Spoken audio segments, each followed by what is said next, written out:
How'd you get in here? I had the doors locked. well- I had the windows closed. This room was not supposed to have a Matt Frank in it, and now there's a Matt Frank in my room. What happened? What you don't know, Jeff, is I've made a series of tunnels that the network throughout your house, spiderweb throughout your house.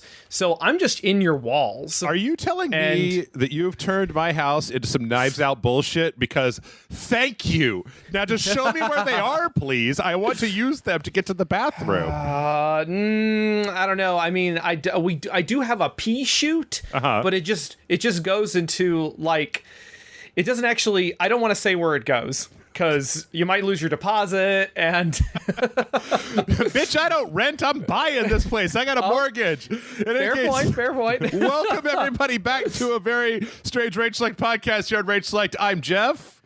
I'm Matt. Matt is here. It's been a hot minute since I've been on the podcast, mostly because I don't watch things. I just listen to stuff while I draw lizards and spandex suit giants. So, yeah, well, you've picked a really good week, or I guess I've picked a really good week. Somebody picked a really good week because we're in the middle of this like fake E3 summer where just every week there's a billion announcements, and this week is no different. In fact, you're probably going to be, when you watch a YouTube video 1.5x, it's going to need to be that this week on the Rage Select podcast, because there's just too goddamn much to talk about. So it's a lot. But I mean, heck, I've only been vaguely aware of what's been going on. But once Jeff started being like, hey, have you seen this? I'm like, oh Lord, no! Oh, it's all collapsing. But yeah, welcome to my world. No, I don't like it. Can I get my deposit back? No, I'm feeding your brain now. That's what happened. So. Oh no! Yes. Oh God, you're like Jeffrey Dahmer or whatever. No, I'm not going that far. All right. In any case, let's see. Before we start the podcast each week, I always like to ask, what have you been up to? I have been up to very little, because there's a lot of stuff going on in my life, and you can't go outside, right? So I've been watching season 2 of Westworld. That's like 3 years old. There's like 100 years old. How long have we been in quarantine? Is it been 18 months yet, or is it more like 4 years? Because it feels like it's been quite a while. Jeff, I don't know what time is anymore. I get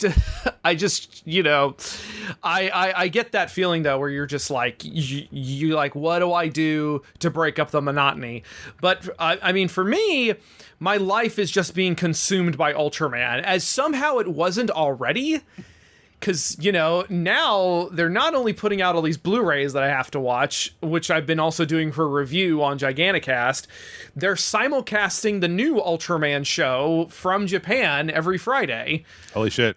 Yep, and our friend of the show, Toshi, is actually doing the subtitles for it. Oh, cool. I know that we had talked like a year and a half ago or something like that, about how it seems like Godzilla is everywhere now, but then I also feel like once they realized they could get away with 8 Godzilla things happening at the same time, they were like, all right, put out all of put out all the Kamen Rider, put out all the Ultraman, put out all the Super Sentai. Just give the West all of this shit, because they will buy it. Those guys are crazy.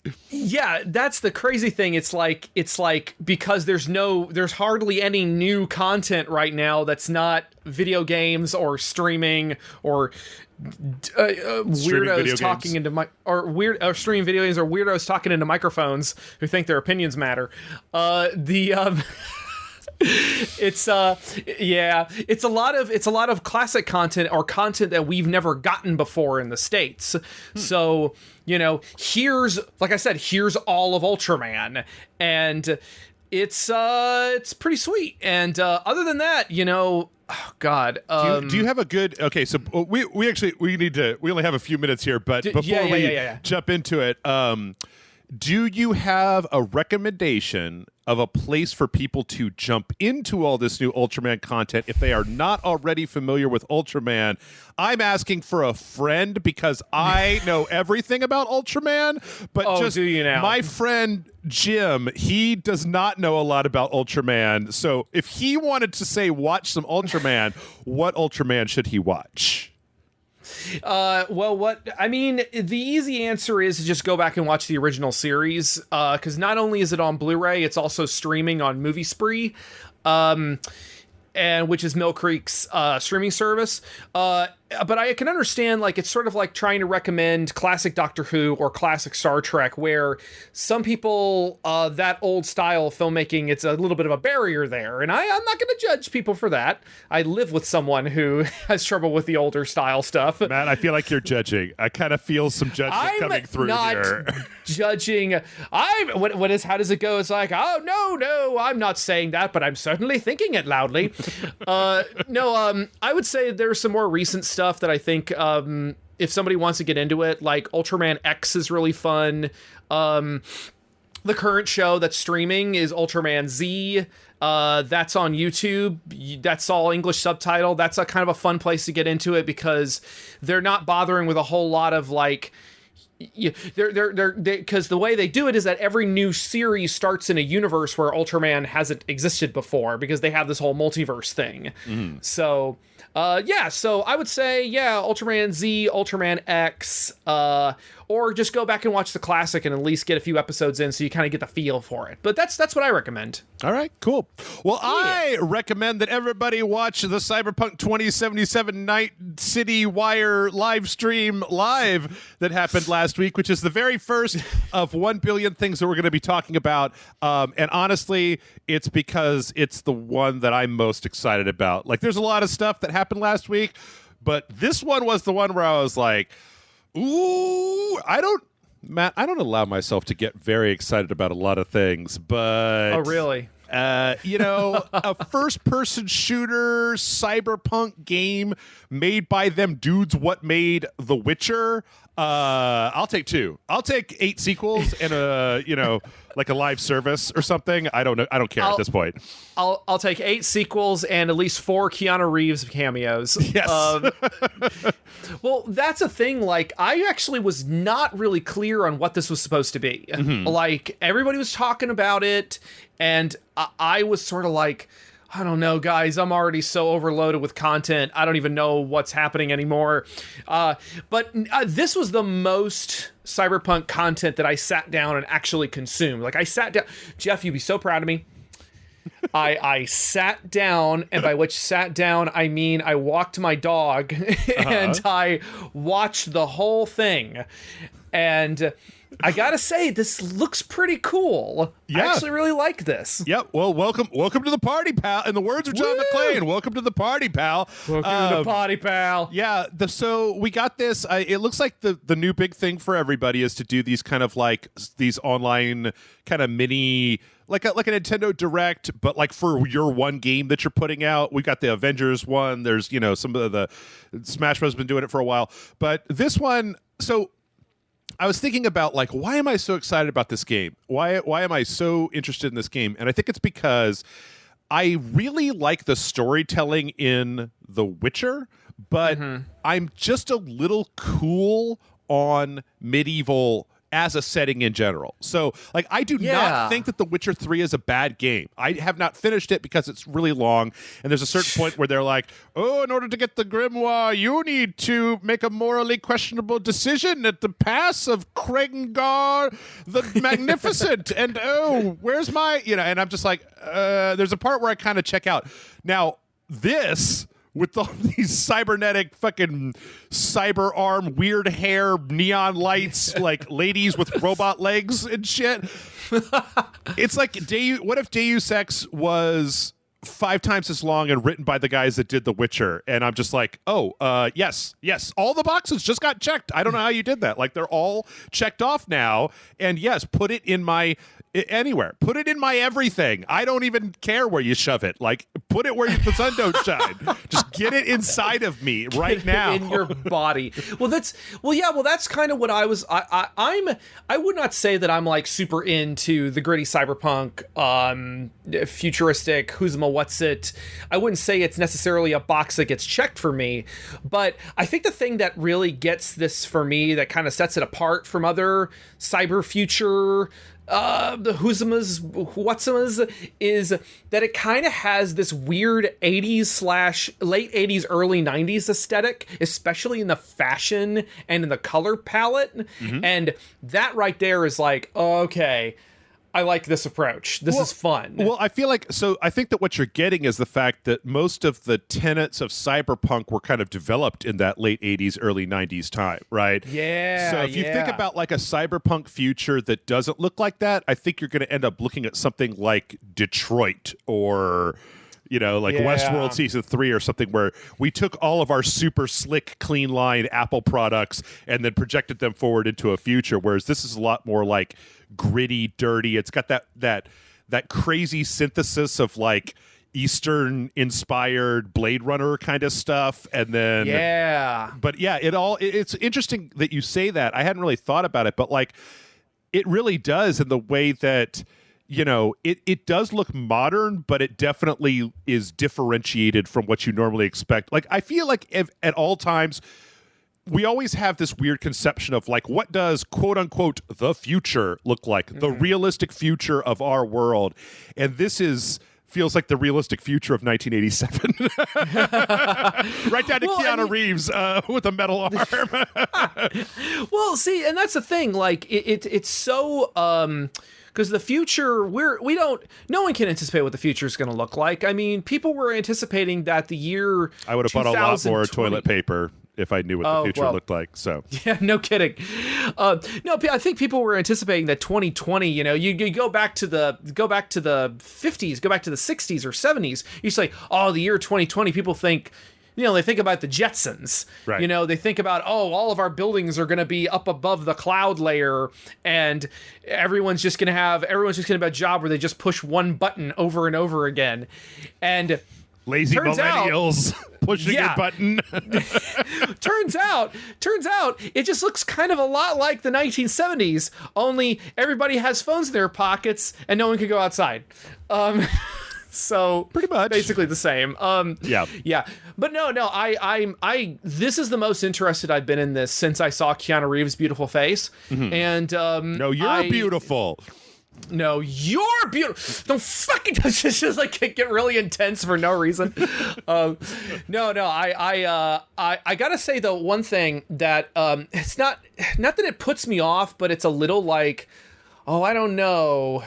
I guess I don't understand what the purpose of the what's it called? I'm just calling it detective vision in my head, where they're doing like the playback loop from the person's memories. So we'll get into that later on in the presentation. Okay. So they started by kind of talking about the world and some of the different areas. What's interesting is that this actually came out around the same time where they gave like this 5-hour build of the game to journalists.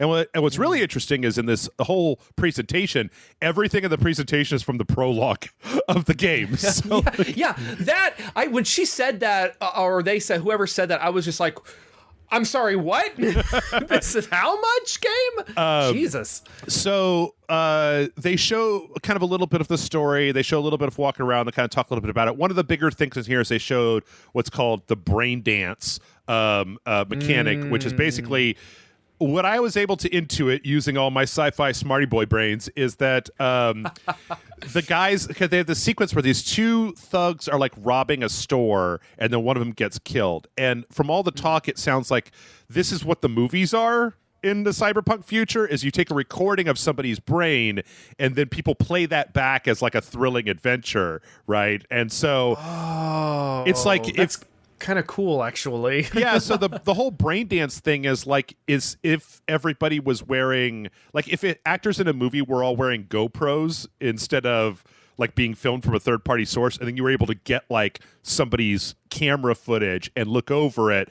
But then because their cyberware in their head has all these different is detecting all these different things, it's like you can kind of stop and look around at stuff that person might not even have been really aware that they were looking at. Like in the thing they show this guy rob this convenience store and get killed, and then you find out that if you look, you can see that his buddy like snuck into the store behind him and then shot him in the back of the head when he was trying to leave.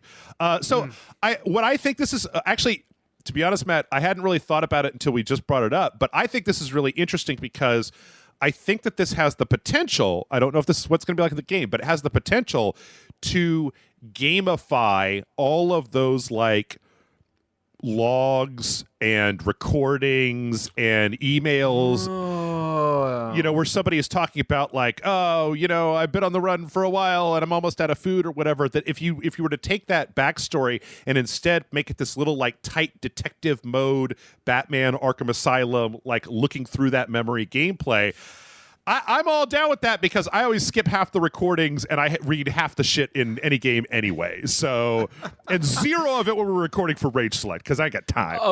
Yeah. I mean, okay. Now that you've kind of explained it to me, like to me now it sounds a little more interesting because I was looking at it and I was sort of thinking, well, I guess maybe I just missed like what the purpose of it was, and I was sort of like, oh, this just sounds like it sounds like the logs and stuff, the audio logs, and the audio logs are fine to a point.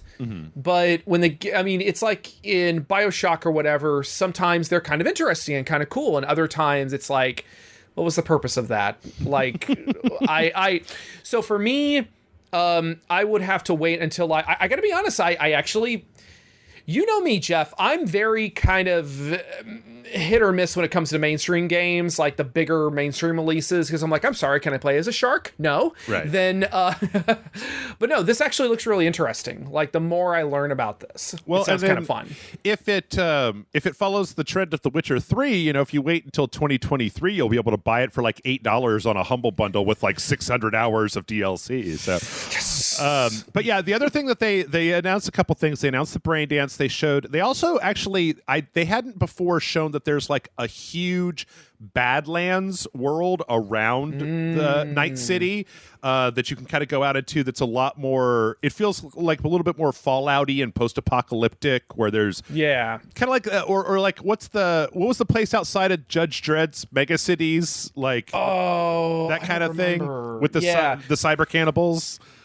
It's funny because, it just kind of feels like Southern California now, where like you just... A lot of cyber cannibals in Southern California. Well, you got this like sprawling metropolis, and then you go outside of it and it's nothing. It's desert and meth. Yeah. And I'm just like, which I guess is kind of Texas as well. We got Rolling Hill Country, which is kind of pretty. Yeah. So in addition to all of that, they also announced, this is kind of strange, this Studio Trigger is doing a Netflix show based on it's like stories from Night City. Is that what it was called? Something like that. Edge Runners was the name of it. Yeah.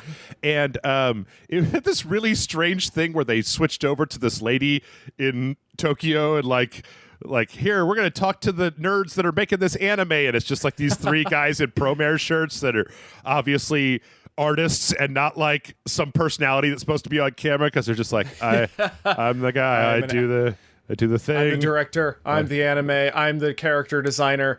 It's hey, you know what? I get it. And I've been there, done that. This actually does sound like fun. I love how many companies reach out to Trigger to do stuff, because Tsuburaya did Gridman with Trigger. What was it? Disney Pixar got Trigger to do like a fake anime intro for like a Toy Story spinoff that they never made about dinosaurs, which I'm like, give it to me. I think they did the intro for the last Shantae game. I think that might have been Studio Trigger as well. Yeah. Yeah. And one thing I was going to say is the girl, I think she's the Saya something. She's the rep for. Is she? I guess she's a rep for. Studio Trigger. First, no. What the company making Cyberpunk? Oh, CD Projekt Red. Yeah, CD Projekt Red. Yeah.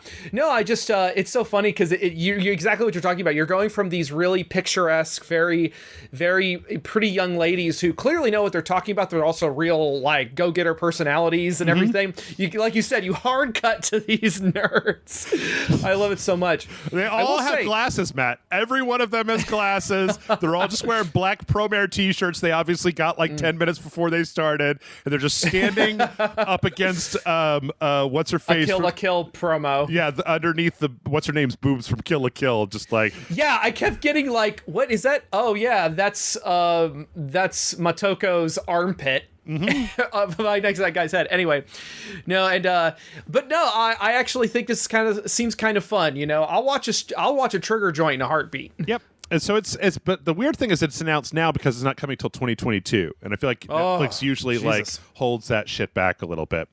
In addition to this, I mean, we don't have time to hang out. We could probably do 45 minutes just on Cyberpunk.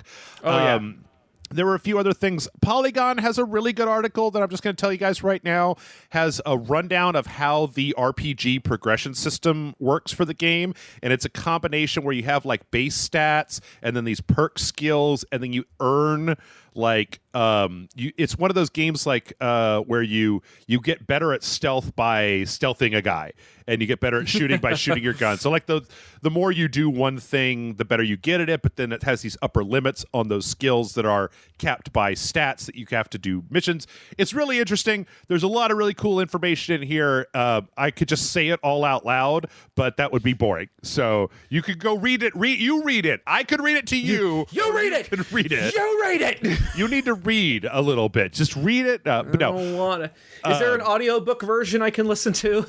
No, but I'm sure there's a plugin that will read web pages to you if you're too lazy to do it, Matt. In Cyberpunk 2077. It's like that auto-tuned. Yeah, I would read. I listen to that. Except you can get it in Snoop Dogg's voice too, which is pretty cool. So. Oh, I would listen to the shit out of that. Anyway. So there's that. There's also a really interesting. There are a few more interesting details that we got here. This is something that is going to go for, I think, a lot of games moving forward. But because Cyberpunk 2077 is launching in November, if you buy Cyberpunk 2077 on either the Xbox One or the PlayStation 4, you will get the PS5 or Xbox Series X version included with that, and it's going to have a bunch of graphical upgrades and stuff, wow, ray trace lighting and stuff. So you don't have to worry about, damn, should I buy this for my current system? I'm going to get a PlayStation 5 as soon as I get all those checks from Nana this Christmas. Now you can. I gotta say, I kind of forgot about that. Now you brought it up. I'm impressed. Because that is, I think that's kind of unprecedented. I don't think they've ever done that.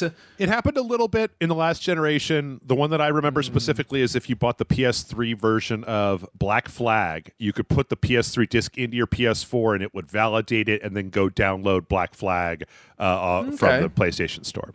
But last but not least, Matt, I saved the best for last for you. I know how much you like to make characters, and I don't know if you've read about the character sliders in Cyberpunk 2077. But apparently, I mean, one of the things that's already been said is that you could just there's basically just a toggle for boobs. So if you want to make like the world's most buff, like Dolph Lundgren, and then put giant boobs on, and that's great. There's also a thing where you can put different dongs and hoo-has on, or none, on your character if you so feel. And apparently there's 3 different types of nipples, 2 different dick sizes, and then 5 different types of pubic hair. Now, why anybody needs any of this, I don't know, but it's pretty cool. It's pretty cool. I need it. This is going to be probably a day one purchase for me because of this shit. Like, are you kidding me? That sounds amazing. Because one of my proudest moments ever was back when Dragon Age Inquisition. I created. How can you transition from pubic hair into one of my proudest moments? I fucking stay with me, okay? All right. Here I am. I'm here.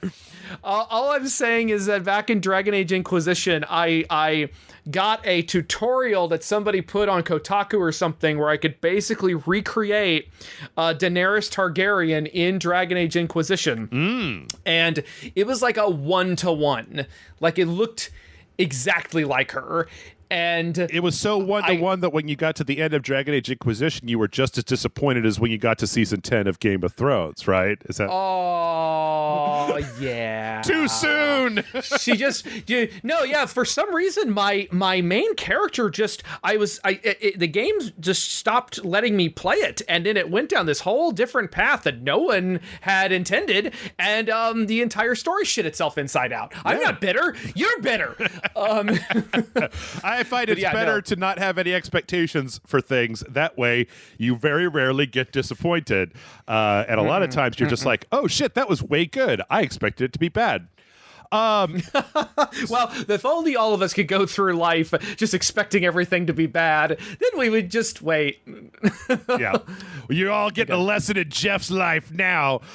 Speaking of things that are probably going to be real bad, let's talk about that Avengers video game. Oh, now, I mean, I've got some thoughts about this, but please, Jeff, take us into it. All right. Well, we got the Avengers War Table live stream, and we got a bunch of different things about the Avengers. We got a trailer about apparently MODOK is the bad guy. We knew that there was this big like the Avengers kind of got a thing. No, there's a huge disaster that happens in San Francisco. The Avengers are blamed for it. They kind of like disband. That's a conspiracy, Jeff. Yeah. Tell me, no. It's not a conspiracy. It's just a conspiracy. And then Go ahead. Apparently what happens after that is that AIM takes over, and the leader of AIM is like, hey guys, I know we were bad before, but we're super good now, so let me build a whole bunch of robots with guns on them to keep the world safe. That's never gone wrong. And everybody's like, yay, go AIM, we love you now. And then they make a great iPhone. Yeah, and then he turns into MODOK. He turns into a gigantic baby head with arms. I love MODOK so much. MODOK is unironically one of my favorite Marvel villains just from the visuals alone. Yeah. I just love him. But they showed us, so they showed us a few trailers. They showed us some gameplay. They showed a whole shitload of customization options. They showed some War Table stuff. I'm just going to start by saying this just ain't working for me. Like, I don't know exactly what it is, but when I saw, I mean, the cutscenes are fine. The character designs, like the lighting engine and all the technical stuff looks fine. But when I watched this thing of Thor fighting these robots, it just kind of looked a little dull. I mean, I don't know if it's just me, but there's something about this it's not grabbing me. It's not hooking me. And I think that it's just the whole live service aspect, the whole, like, it's going to be a live service game, because I think that when I think about Avengers, it's one of those things where I'm like, I want like a beginning, a middle, and end. I want a crafted storyline that I can sit here and play by myself.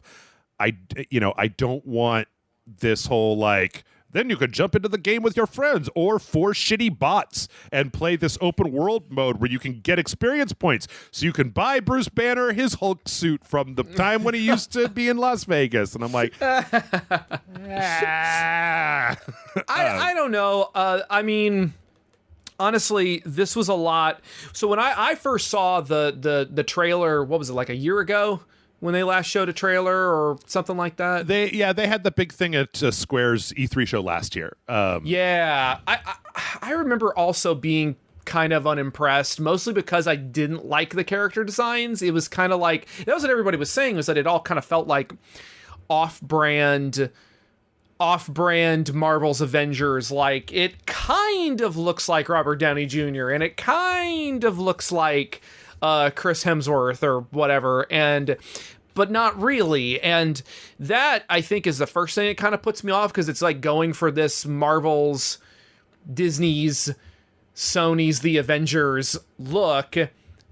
And I don't know. I honestly, but this honestly, I think I'm kind of coming at it from the other direction now, where I'm thinking like, I don't know, this kind of looks like fun. It kind of looks like, I will admit, the whole online service thing, I have like no interest in that. I don't have any interest in any of that. If it was something like a Power Rangers game where you have this super high-end online co-op, fucking put that inside of me. But as it stands, yeah, I don't know. I like that they're using Kamala as sort of a fish out of water main character, kind of the audience POV surrogate type of thing.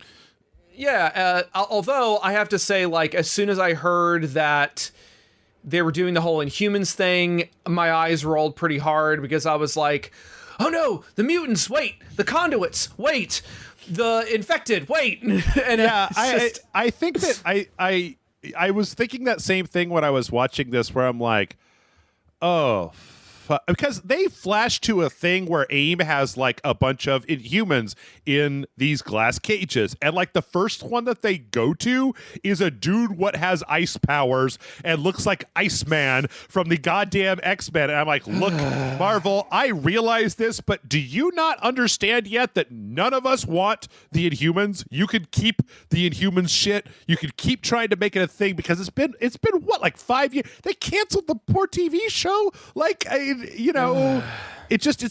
hasn't. I guess there's going to be. Is there going to be part of the next phase of the movies that has an Inhumans component? Is that what that? I don't space know. One is, but I think since they bought Fox, that shit has all gone out the window, and this is all just kind of left over from that previous phase. Because, like you said, who gives a shit? Like, the mutants are the thing. Like, okay. I can understand wanting to narratively fix the concept of mutants, because mutants from the beginning were always like just kind of a catch-all for powers. They basically didn't want to, literally, Marvel didn't want to have to come up with origins for superpowers anymore, for superheroes anymore. They just wanted to say, oh, they all are kind of born with powers. Let's make the story about these characters and their plight. As opposed to, I was on a beach and a bomb went off and I got fused with sand. Like, so I get that. And I mean, I always thought that the Infamous franchise did a much better job of explaining the mutant concept than evolution. Now I've got bone claws. And so my point is that, whatever, I get it. They're trying to. These writers, I guess, are just doing their best based on Marvel's directives from like 2 years ago. So I don't know, but also Kamala Khan, is her name Kamala Khan or is it Kamala something else? I guess it doesn't really matter. I think it's Kamala Khan. I think. Yeah.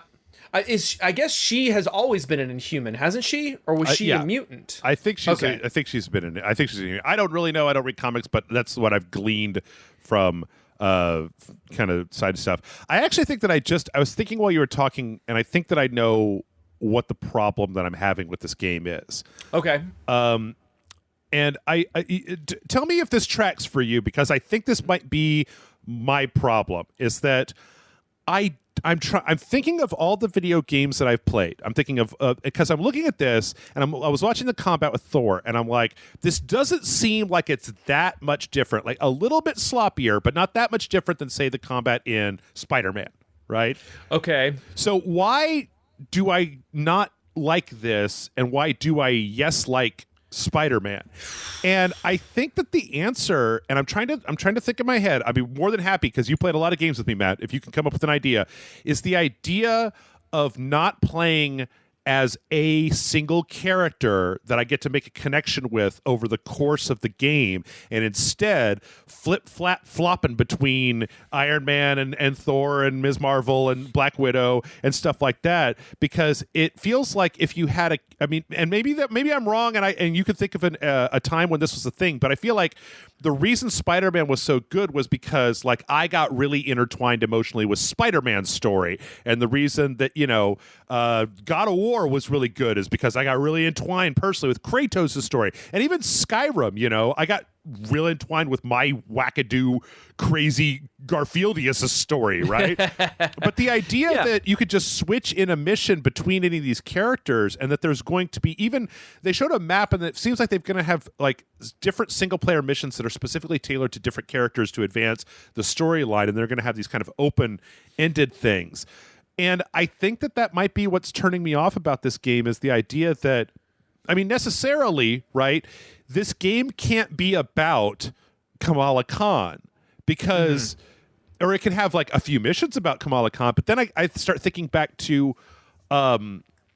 what's the Switch game, the Marvel one with all the people? Wow, I know what you're Ultimate talking Alliance, about. Ultimate Alliance 3. Yeah. And how I was somewhat invested, but because I could pick anybody to be on my team, I felt like the story was like okay, but it never hit the heights of when I think about the stories that I like. The games that I like have stories that are about like a character or like two characters maybe at the most, but not this whole just like or no, not even two characters the most. Chimera Squad was a great game about a big misfit group of characters, and I came to love all my little chimeras equally. But in this, it just seems like you've got these big boisterous personalities like Tony Stark and Bruce Banner and fucking all these people, and then like you're just gonna flip. Like, I think I'd rather just play a Thor game, or I'd rather just play a Kamala Khan game that had really excellent writing and had her have a story with like, a beginning and an inciting incident and then the fucking, here's the dark middle chapter and then here's the resolution type of thing, as opposed to going back and forth between all the different characters. I don't know. I think that's a really, really good... That I appreciate your reasoning, because that does make sense, and I think that there is certainly a place for big cast based games where you have this cast of characters that you can draw from, and and I think it really is going to come down to what the final game is going to look like and how it's going to be structured narratively. Right. But as you are discussing, this whole like we're gonna flip flop around between different characters and build our teams and stuff. I get that frustration, because it's like, well, and storyline wise, I already can tell the only character I think I like is Kamala, because she's the young fish out of water Avengers fangirl who is getting introduced to all these characters. Right. And as a result, you're already also coming into a team where, again, they're pulling from the movies, but the thing they seem to be pulling from the movies is, they have these big boisterous personalities. They're all constantly butting against each other. So they're all kind of assholes to each other. And that to me is already rubbing me the wrong way in just a little bit. I mean, we've only seen X amount of gameplay. I will admit, I got a little excited when they said, we're going to have the option to add characters later, to add more Avengers later, which on the one side is like, oh, damn, that's gonna fray the storytelling even more. But on the other side, it seems kind of exciting, because it's like, I'll get to play as Black Panther. I'll get to play as Captain Marvel. I'll get to play as... friggin' whoever, the Guardians of the Galaxy. And just from a gameplay perspective, that's also kind of exciting. But the other thing I will come back to that I was going to offer up is the simple fact that this looks and plays kind of generically. Like, it looks like kind of a generic action third person action game. Like, I'm watching Thor swinging his hammer around and stuff, and I'm thinking like, this kind of looks like everything. It looks like God of War. Is it just me, or does it seem like the next gen version of those like Hulk Ultimate Destruction, Iron Man 2, Captain America, the first Avenger, like those, but the current gen version, a better shader, more like better modeling, type of thing. I don't know. The thing is that I don't really know anybody who's super excited for this, and I wonder when it comes out. I've got a lot of questions. It's possible that it could come out and then it'll be fine. But you know what? That goes back to Jeff and his like, let me just be pessimistic, and then Avengers comes out and it's like, no, this one's really good. I'm like, oh shit, I was wrong, you guys. This Avengers game fucking slaps, man. Like, I never saw it coming. I spent a year complaining about it, and then it came out and I was like, fucking A, right, great. But then by the same token, I was thinking Crystal Dynamics that made this, the last things they made were the 3 Tomb Raider reboot games. The Lara Croft that Tomb is Raider. What they made. Yeah. And like, I played the first one, but then I just couldn't really get interested in the second or third one, and I'm like, I don't know. Well, you and I played the last one, the third one to come out, and we were immediately like, I don't care. Yeah, we were like, whatever.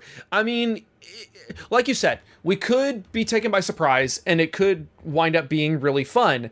Although I will have to say, it's going to take me a little while to get used to Kamala's powers, because she's kind of got this Reed Richards thing where it mostly seems to manifest by, like, I can make my hands really big. Like, why don't you just get real big all the time, Kamala? Come on. I mean, it seems like that to me, but what I will say is Thor, seen that. That's God of War, Thor for the Wii, animation and stuff. Hulk, I already played a really, really good Hulk game back in the Ultimate Destruction days. I think that game I would play. We were talking about remakes the other day because we were playing SpongeBob SquarePants. If, God damn it, someone remake Hulk Ultimate Destruction with super high-end graphics, I'd buy the shit out of that, because that game is so much fun. Although real quick, well, I'll come back to that, but Kamala is the only character, again, who looks like she'd be... I'm really interested in playing as her, because she's got a moveset I've never seen before. And that seems like fun to me. I don't know. Well, we'll see. I could say that I've been neutral on this game, neutral to neutral bad on this game the whole time. This didn't do a lot to change that. But like I said, we are definitely getting more information. We got the info that there was going to be doing the upgrade on the PS5 and the Series X if you buy the PS5 or PS4 or Xbox One version. So you will also be able to do that upgrade, which is nice. We are so far behind. We're going to have to get this shit into high gear. Too many feelings. Let's go. Here we go. All right, next up on the list, we're going to do some Nintendo. We got the Smash Brothers Presents for Min Min from ARMS. We knew that there was going to be an ARMS character in Super Smash Brothers. They talked about that last time, but we didn't know who, and it turns out that it's Min Min, who is the ramen clerk with the dragon arm, and... I don't think a lot of people, or I think that there's some people who are going to really like this, and Matt, I don't know if you know this, but Smash Brothers fans are passionate, shall we say. Crazy? Yes. I think the word you're looking for is fucking crazy. And hey, you know what? I get it. That's fine. You can be as crazy as you want. Just... don't mail me your hair. Well, it's mostly just that everybody wants their favorite person in Smash Brothers, and they already have Solid Snake, so I'm good, y'all. Like, I'm super good. You don't got to worry about old Jeff from Rage Light. What are they? They're like, put Solaire in there. I'm like, don't put Solaire in there. That would be stupid. It'd be stupid to put Solaire in there.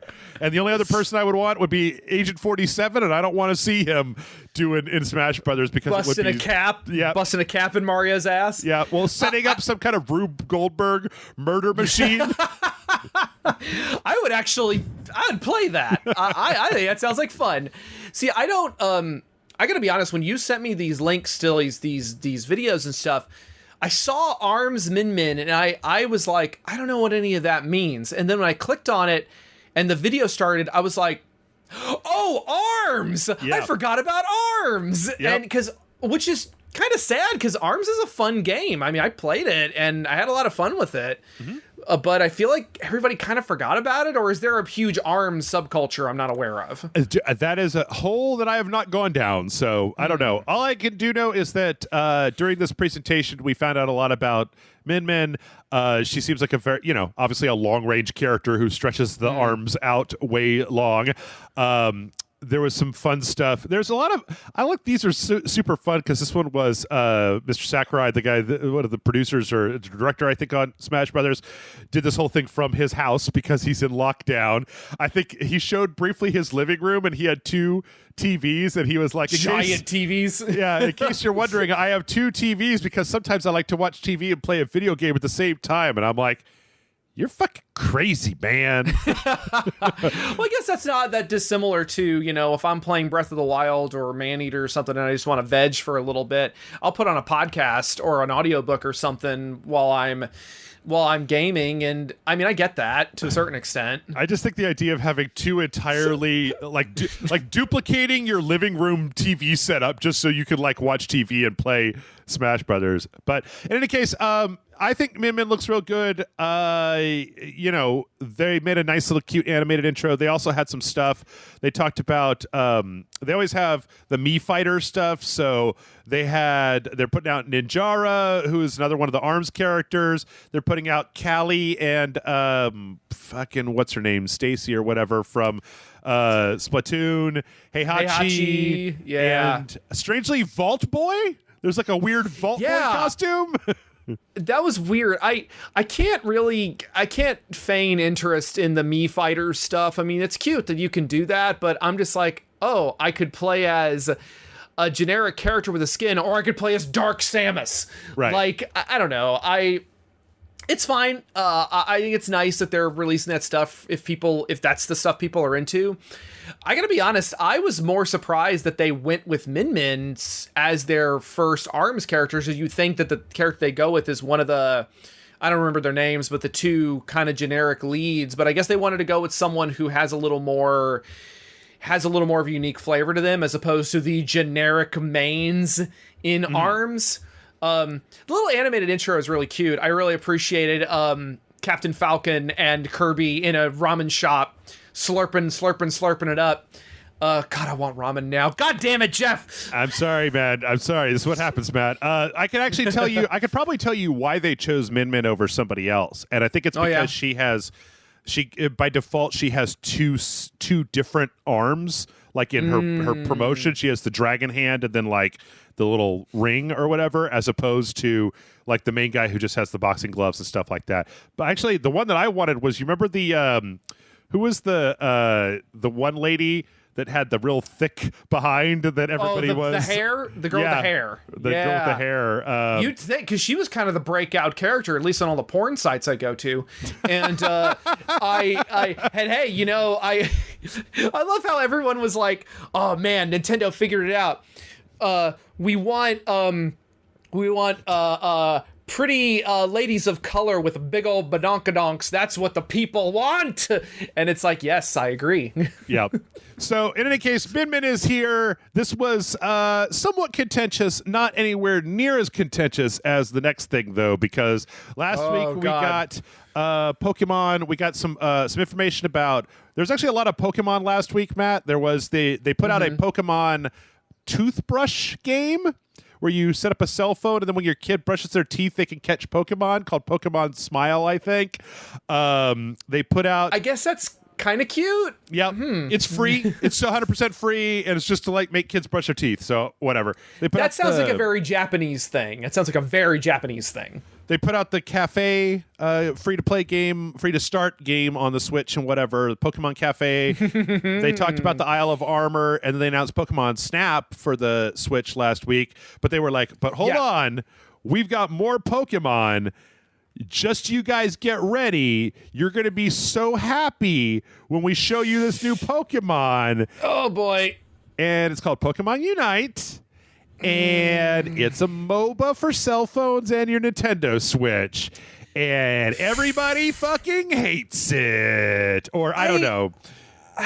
Do they really? Because to me, I saw that and I was like, oh, it's a MOBA for people to play on their phone. Okay, why is everyone mad? Because if I could go out on a brief tangent, Matt, I think I know. Okay. So I think of Pokemon as a genre, right? So you could have a Pokemon, RPG. You could have a Pokemon fighting game. You could have a Pokemon dating simulator. You could have a Pokemon toothbrush simulator. But I think a lot of people think of Pokemon as this like inviolate thing that is really supposed to be this thing. Because the thing about this Pokemon Unite thing and the people that are mad about it is like, you have a Pokemon ARG game that you could take on your phone. You have a Pokemon RPG game that you could play on your Switch. You have a Pokemon fighting game that you could play on your Switch. You have a Pokemon mystery dungeon game that you could play on your Switch. You have a Pokemon cafe game that you could play on your Switch. They're going to have a Pokemon Snap game that you could play on your Switch. What the why does it matter whether there's a Pokemon MOBA? I mean, I know why it matters is because China loves this shit. This shit's going to do so good in China. It's going to be so big in China. I mean, yeah, dude, I can't say too much right now, but I'm working with a game company right now, and one of the things that keeps coming up in our meetings, in our fucking almost daily Zoom meetings, is okay, so what is Indonesia gonna want, and what is China gonna want, and what is Thailand gonna want, and I'm like, oh man, I guess this is just how things go right now, and that's fine. It's not like it's almost like you don't have to play it if you don't like it or you think it's bad. And of course, you know, that's not how the internet works. The internet is like, no, this thing is broken into my house and drop kicked my son out the window. Yeah. Like, I don't know. I don't sign on to that. But again, dead inside, Jeff, dead inside. Sometimes something comes out and I'm like, oh, that's what life was like before I was so dead inside.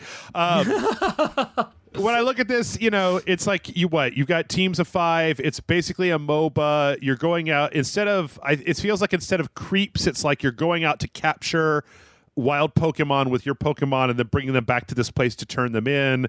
The place where you turn them in will also serve as a healing function to get your health back. And then when when you look at the gameplay of it, it looks very much like a MOBA of, you know, moving and like trying to gang up on people 2 or 3 on 1 and using specials to get out of it. And then what's kind of a cool thing is that, you know, in any MOBA, when you're playing the MOBA, as you're playing the match, your characters level up and they get more, you know, they get more stats. So like there's a lot of kind of that function built into it. In Pokemon, they evolve. Right, so as you're going through the match, they evolve from your Charmander to a Charmondo to a Charmaxi or whatever they're called. I was going to say, as soon as you started that bit, I was like, I can't wait for Jeff to start mispronouncing Pokemon names intentionally for a gag. It's Charmander, Charmandaga, right? That's how it goes. That's, of course, Charcelaire, Chartroid, Charmus. I have no idea. I feel like you're having some kind of Charmander-based Tourette syndrome going on over there, Matt. But Charmander was my main. It was my first and only starter Pokemon. Like, I never played them past Red and Yellow. So anyway, but yeah, I mean, I don't have any great, like, I'm not gonna wail and gnash my teeth at this. I probably will just not play it because it doesn't seem like a game for me. So. But I'm sure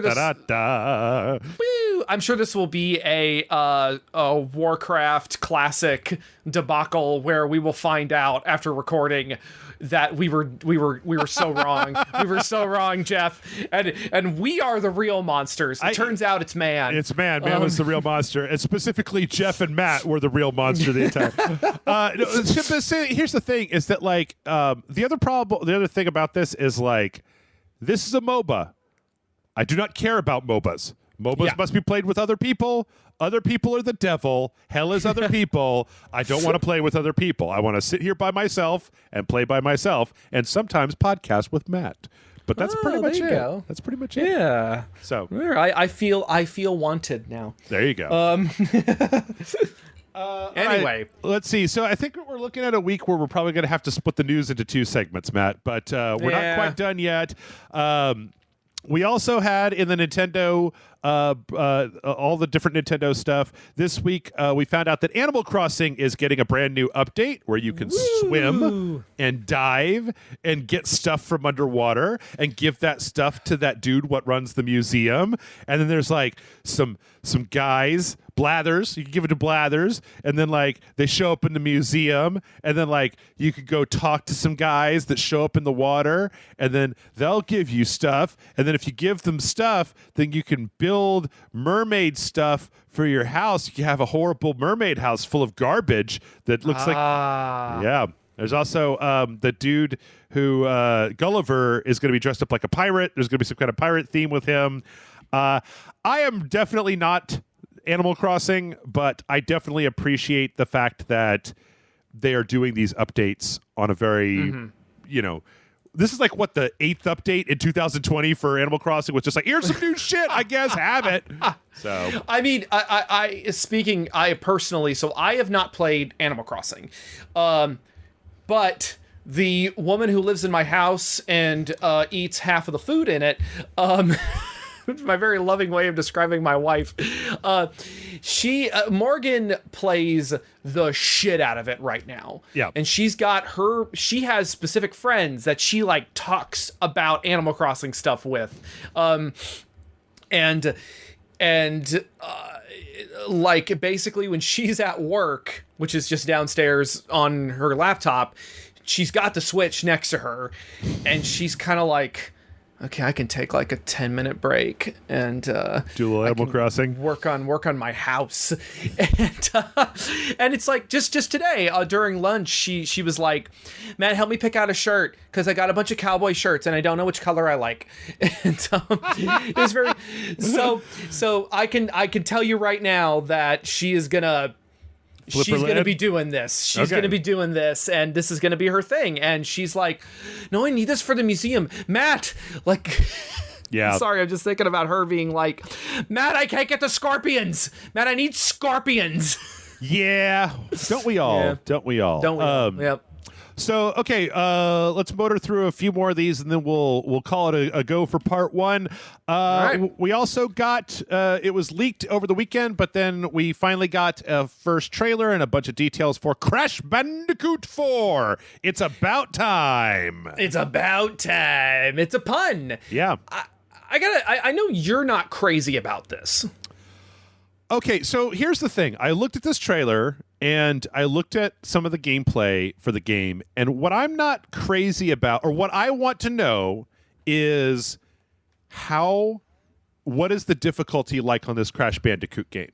Because it looks, I like the look of it. It's a time traveling thing. I'm a sucker for time travel. It's got some cool stuff. You could play as Crash or Crash's weird sister girlfriend, or Dr. Insano or whatever his name is. I forget all their names. I don't care. Dr. Psycho going around throwing slurs around. Don't at me. I don't care. So the thing is that graphically it looks really good. I like some of the set pieces. I like the kind of little guitar hero and the rail sliding and stuff like that. The thing is, I'm not interested if this is if one of the things they've kept is that this game is super fucking hard, and the way you play it is by failing and memorizing the level. Like, that's not what I'm into with video games. I do not like it when games make me fail and then go back and start the level over, and if you're not good enough at the level, then you just have to do it over again until you memorize the level and get through it. Because I'm not good enough. I'm going to own it. I'm not good enough to play Crash Bandicoot and just instantaneously react when I see one pixel come from the left side of the screen and know that I need to jump out of the way, right? Or activate my shield. But Jeff, you like Dark Souls, and Dark Souls makes you fail over and over again, and makes you play it. And I'm just straw manning it right now. Matt, I memorized Dark Souls. I don't have any room to memorize any other game. Okay, that's what I'm saying. Fair point. Yeah. I mean, I'm kind of with you on that. Where I'm like, this looks really fun. It looks really good. I love the graphics. It's got a T-Rex. Mm-hmm. I'm a sucker for a cool looking T-Rex. Yep. Beyond that, I'm kind of there. He is. Beyond that, I'm kind of with you where I'm like, I'm sure you and I will probably wind up playing this, or you and someone else. I mean, who knows? I gotta say, I kind of like the totally tubular 90s outfits that are the DLC. That's just kind of cute. Yeah. I love the character design. Like, this is that kind of character design that I'm a sucker for. Bright colors and big, everything's kind of pointy, but also kind of rounded, and I don't know. But yeah, I think it's just going to depend on how it plays. And if it's, like you said, insanely difficult, and I'll just be like, all right, I'm done. Because I also really like Final Fantasy VII, because I don't give a shit now.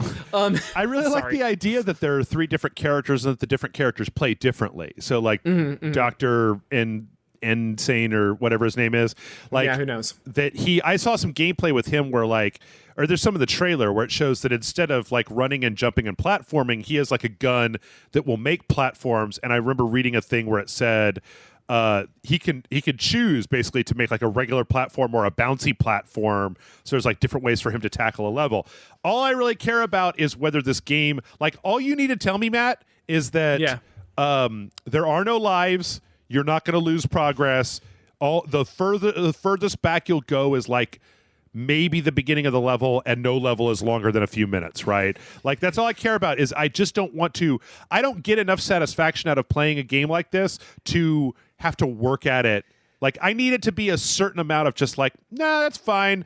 Like, you could just go ahead, Jeff. Go ahead and beat this level and keep seeing what's happening in the Crash Bandicoot story.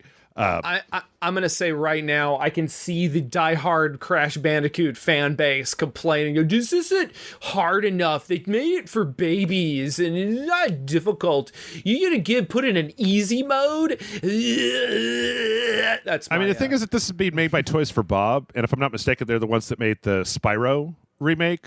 Okay, trilogy, well, so maybe it'll be friggin' fantastic then. Who knows? I don't know. All I know is that, here's the thing. I don't want to go back and play old Crash Bandicoot because I don't have any nostalgia to make me like it. It just comes off as like an old game that I don't want to play. But like, if this is a new game that I do want to play, I don't have anything intrinsically against Crash fucking Bandicoot. Like, he's stupid, but stupid, I get it. He's a 90s mascot, right? Like, they were all stupid. Gex, James Pond, fucking Spyro, take your pick. All of them were dumb, and I don't like any of them, so I'm neutral. No, but Jeff, we have to talk about Sonic. Let's talk about how Spyro's nowhere near as cool as Sonic. It's Spyro's Sonic, and anyway. Oh, thank you for reminding me. Yeah, I'm neutral on all of them except for Sonic. Fuck that guy. I hate that guy. I hate Sonic so much. So good to know. Yeah.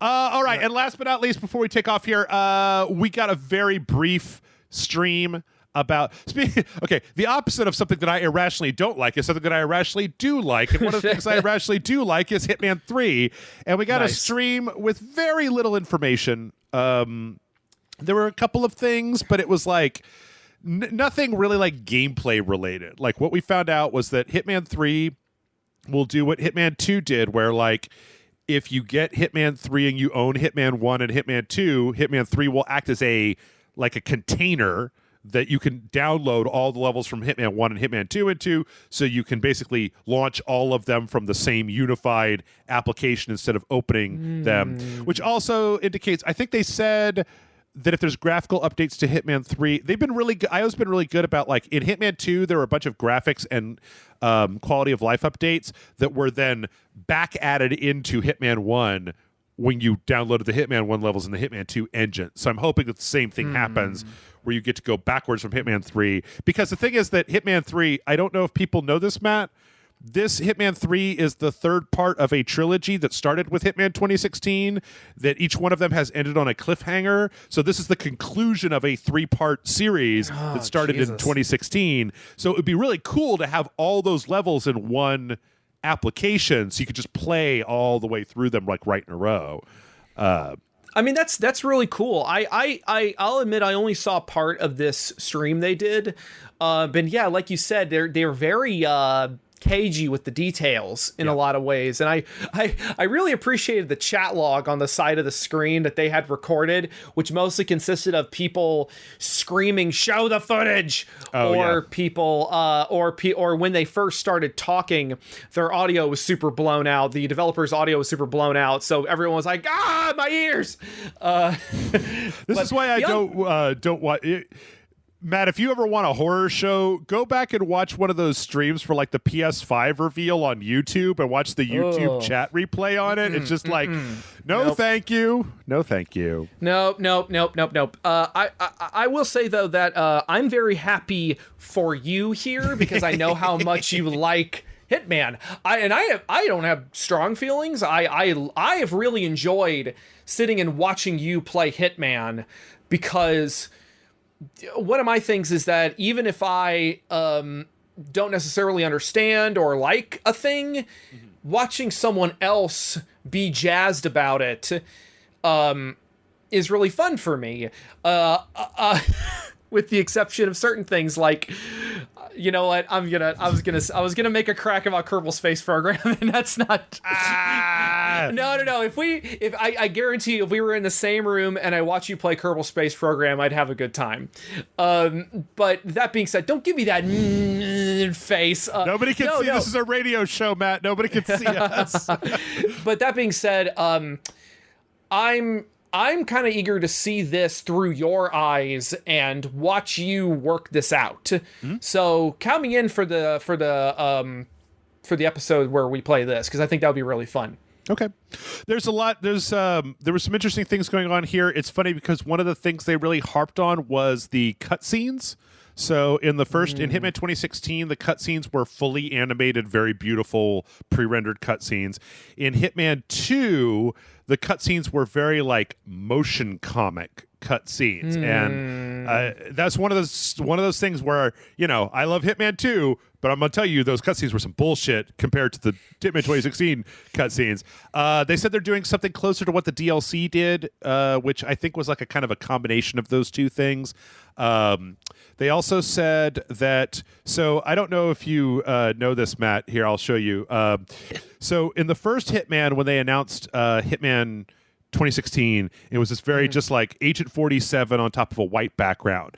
For Hitman 2, they had these kind of promos where they had Hitman in front, Agent 47 in front of a pink background, and then there was a lot of goofy shit. Like one of them was him swinging a fish, and one of them had him like with a cupcake or a birthday cake or like a hair dryer or something. And then in Hitman 3, a lot of the promotional material is going to be focused on being very dark, because they're looking to kind of like serious this one up a little bit and maybe pull a little bit back on the jokes. Like there's going to be jokes, but they're going to be a little bit darker jokes than there were in the previous one. Like in Hitman 2, you could literally get like a fish and then walk up to somebody with a big floppy fish and slap them to knock them out with a giant slappy fish. And they're like, well, I'm just... You hit me with the fish. Yeah. I've thrown a fish at somebody and knocked him out. I've knocked out a target with a fish before, just like wow. So apparently this was going to be like a little bit more serious than that. Outside of that, they didn't really say very much. There was no new footage. You know, they talked a little bit about Dubai, which they showed at the PS5 conference, which looks like this, you know, this giant grand thing. One of the things they said, there was a picture of Agent 47 standing on top of the building at Dubai, like a very kind of cinematic, panoramic shot of him. And they were like, yes, you can get up here. We didn't just magically teleport him here. We wanted to make sure that if we had a screenshot, that's like, that's a thing you could do in the game. It's not just some bullshit that we made up for a screenshot. Yeah, that's nice though. That's nice. I remember that was the first thing they said. So, I don't know. I hope that they keep the humor. I hope they keep the humor at least to a certain extent. Because weren't you destroying rubber duckies in one of the videos we did? Or am I thinking of something else? Yep. Mm-hmm. One of the sniper missions had you shooting a bunch of ducks, like, because there were the 3 sniper levels, and on each one of them, I think there were like 15 to 20 rubber ducks around the level, and you had to just kind of like spot them through your sniper scope and be like, beep, beep, beep, beep, beep, and That's then funny. You got to think for them. I don't know. I've been very, very, very, very, very, very happy with Hitman. I'd be more than happy to buy Hitman 3 when it comes out. When they announced last year that Hitman 2 was, or last year, the year before, when they announced Hitman 2 was coming out, and if you pre-ordered it, you got the Himmelstein sniper level. I immediately pre-ordered it, got that sniper level, and like, I've never been as big a fan of the sniper levels as the other levels, but it's a good game. I like the Hitman. I like the Hitman. Okay. So, and with that, we're going to go ahead and take a break. But I'm going to just say you should come back for part 2, because part 2, we're going to have Halo. We're going to have some crazy other stuff. I'm sorry. I have to apologize, Matt, because it's been like 2 weeks. Like, I think this will be the 3rd week in a row that we haven't had time to do questions. And I really do have the questions, and I'm reading them, and I'm going to answer them. But these weeks have just been too fucking jam-packed. I have a whole conference this week that I am ignoring just to show you what we're showing you right now. So, oh boy. Yep. Stick around, and we'll see y'all in just a minute.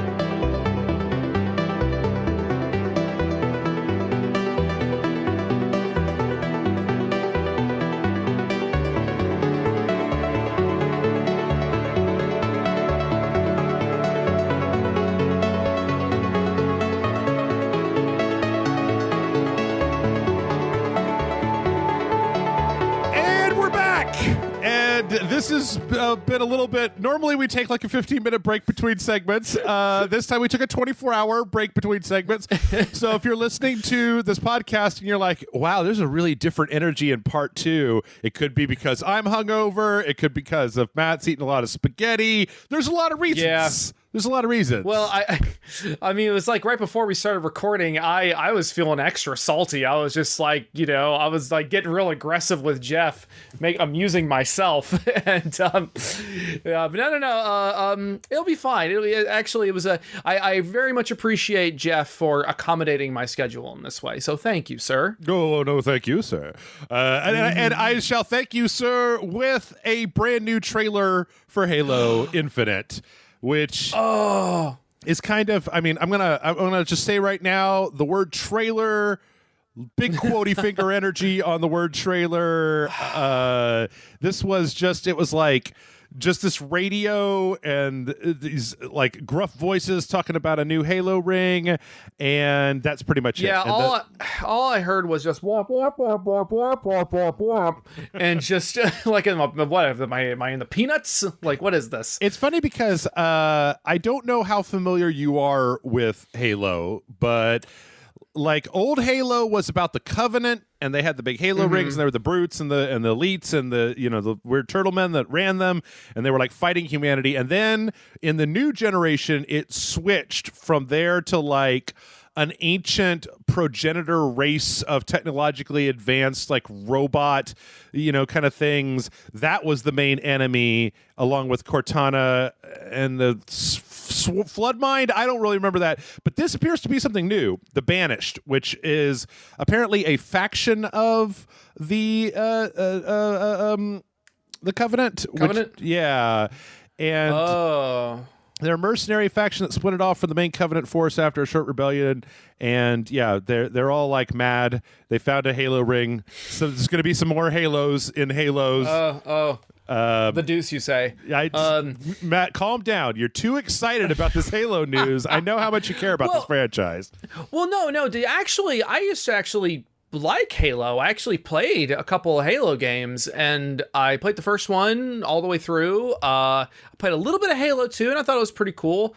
I was vaguely aware of what happened in Halo 3, and then after that point, I was just like popping in and out of like watching cutscenes. Just like, what was the last one to come out? Was that the one where Cortana kind of went rogue or something? 5, I think, was the last one, where it split between the two teams, where you had the one team that was hunting Master Chief and then the other team that was Master Chief, and nobody liked it. Everybody kind of hated it. I remember hearing Halo 5 was pretty well received, but I might be thinking of something else.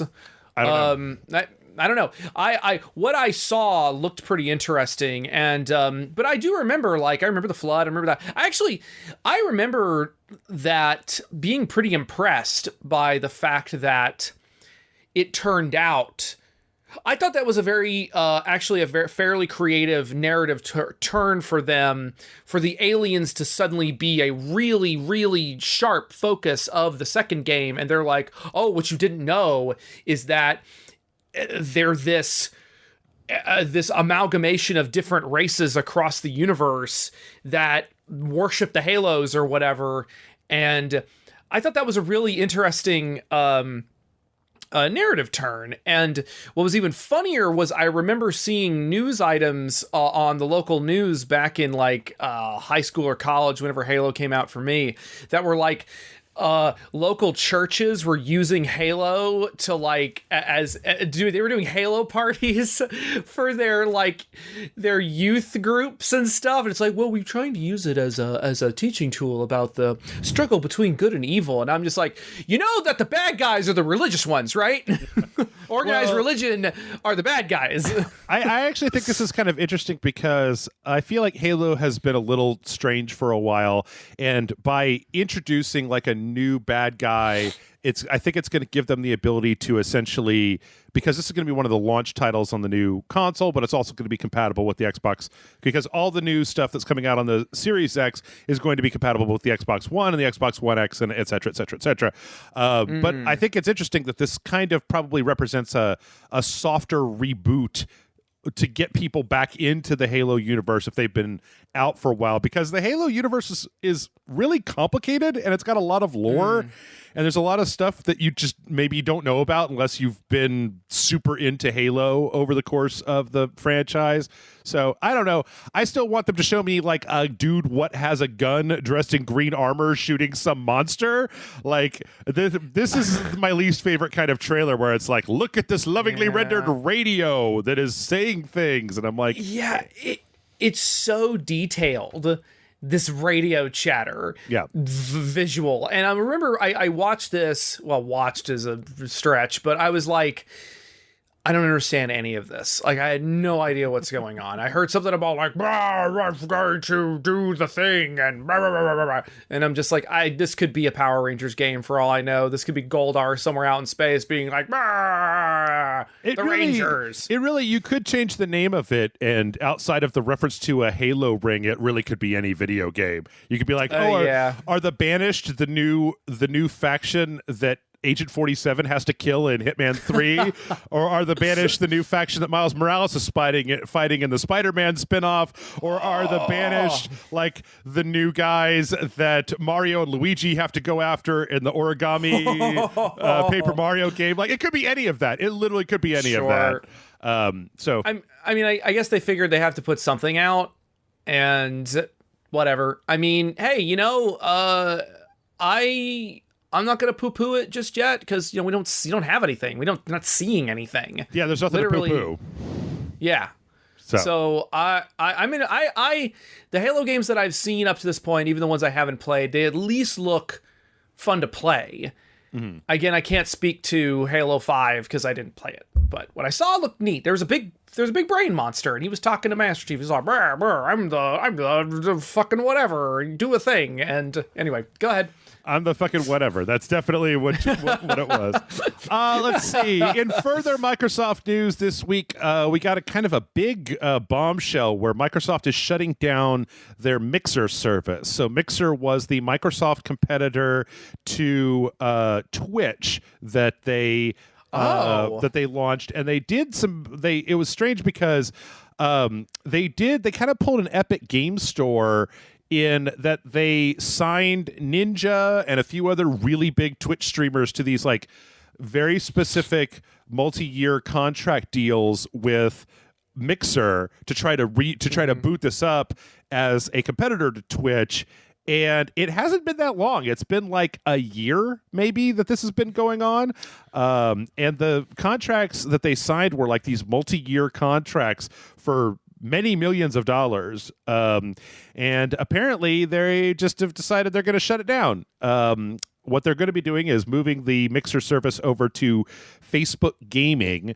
There's going to be an open invitation for anybody who was signed with Mixer to go to Facebook Gaming. Anybody that had like partner program or whatever with Mixer is going to be able to immediately jump over to the Facebook Gaming thing. But what we really think is going to happen here is that a lot of those people who had these multi-year contracts, they're legally required to buy out their contracts. So probably Ninja signed this deal and he's going to get a multi-million-dollar like payout on his contract because it's become null and void, and then he probably just gets to go back to Twitch and do whatever the fuck he wants to over on Twitch. So like, wow, that's it's so okay. So this was a situation where as soon as you started talking like this, my first response was, what the fuck is Mixer? I haven't even heard of it. This just goes to show you how fucking plugged in I am. But hearing the politics of it, like these behind the scenes like shenanigans going on, like these giant Twitch streamers and flabbity flu, that's interesting. I actually do think that's kind of interesting because I recently started doing Twitch stuff, but I'm not gaming, I'm drawing lizards. I don't know. So what's your take on this? Like, what's the other than people getting big mass buyouts? I mean, to me, this comes off as something. It's weird. Like, this kind of represents a weird smashing together of things that we've seen before and these modern trends where there is no shortage of services that have started on the internet to basically be the quote unquote the new fill in the blank, the new Facebook, the new YouTube, the new whatever. And a lot of times they don't go anywhere, they fail, and that's fine. But then the twist on this one is that they had, Microsoft was doing this, and they paid out all this money to woo people over there. But then the thing that happened was, take somebody like Ninja, who's one of the biggest streamers on the planet, and bring him over to Mixer, and he gets like an eighth of the audience that he got when he was on Twitch. Because I think that the thing that doesn't really come through here at the moment is like, okay, if you wanted to start an alternative to YouTube, you could totally do that. But the thing is that most of the people will stay at YouTube. Like, most people would rather stay with a platform that they know and even miss the content that they want by staying on the platform, because it's such an integrated experience that they don't want to move. They don't want to go do a new thing because they want the platform has built up enough of a reputation that just bringing in like a high power draw in the case of talent is not going to move people in the way that they want to. So I don't know. I mean, like YouTube Live does pretty well, but YouTube was very established. Like, I think YouTube Live has taken a little bit of a bite out of Twitch, but there were two things about YouTube Live. One was that YouTube already had a big, if you were a YouTuber and you had a Twitch channel, you could just transition very easily. And then the second thing was that YouTube Live allowed people to do super chats where they could just give money right away inside of the stream. They could just give a streamer $20 to get their chat message up at the top, which is something that I don't think Twitch really did. I mean, Twitch has a cheer thing, but this was a little bit, I always saw like bigger amounts of money going through YouTube. So it's not surprising to me that this failed. It's more surprising to me that they haven't just let it peter out and that they've decided to actually end it and then move to another platform, that they've, instead of just letting Mixer die out the same way that, what was the Google social media thing that nobody used? I don't remember, but I know what you're talking about. I don't know. G-Face. Yeah, G-Face. You remember G-Face, everybody? So yeah, I don't know. It's interesting, but I don't think this is going to be a big hit. It's just fascinating to see that Microsoft has to pay out a huge chunk of money for ending the service. So, as the only last thing I will say is, if you're gonna make a new platform of some kind, that's gonna be a slow burn. You have to build an audience, and you have to build all that shit. By the only way you could make an alternative to YouTube or something like this is you make a thing and it's better than the thing that they had, except you're going to start with a smaller audience. It's going to be a long burn. It's going to be a long time. And this feels like Microsoft was trying to jumpstart it. And Yep. So, well, speaking of streaming platforms, yes, this is a great story, Matt. Last week, a lawsuit was filed against Twitch.tv by one Eric Estavillo. Now, Eric Estavillo is a lawsuit troll. At one point he sued, I think it was Blizzard, for like making, it was like, for his thing, it was like Blizzard is forcing people to spend real world money because horses are faster than walking, and in order to save time, you're forcing me to go buy stuff like this. In any case, this particular lawsuit is kind of great because on Twitch TV, I don't know if you know this, but there are a lot of ladies on Twitch TV that are attractive, and people will subscribe to them and they will give them money, and sometimes these ladies will play video games, and sometimes they will watch movies or YouTube videos. Sometimes they're more sexually suggestive, or not. I don't really have any. I think that that's fine. You do whatever you want to on Twitch, right? But this guy is basically suing Twitch for $25 million in damages for exposing him to overtly suggestive and sexual content from various streamers. Now, he is saying that basically Twitch does not allow you to filter between male and female streamers. And so Estevillo, who suffers from sex addiction, has no way to filter out the sexy women that are on sexy Twitch. And then he accidentally starts watching a lady on Twitch, and then his sex addiction kicks in, and he jerks it until it's just raw. It's raw, and he can't put on pants. I mean, this is literally... Okay, here's part of the actual... This is part of the actual brief, the actual lawsuit. Plaintiff had purchased a fleshlight previously, which went largely unused until Twitch. Mr. Estevillo began using this device while he watches female Twitch streamers and often ends up chafing his penis every day with the device, making it extremely painful and constant, which ends up causing redness and mild infections at the tip, since the fleshlight is electric and also vibrates. The plaintiff therefore often has to use Neosporin on his tip to prevent necrosis. And this is Twitch's fault because they just keep showing the sexy women. And so as part of this, he wants this whole big list of sexy Twitch streamers also to be banned from the service. I follow Amaranth. She's very pretty.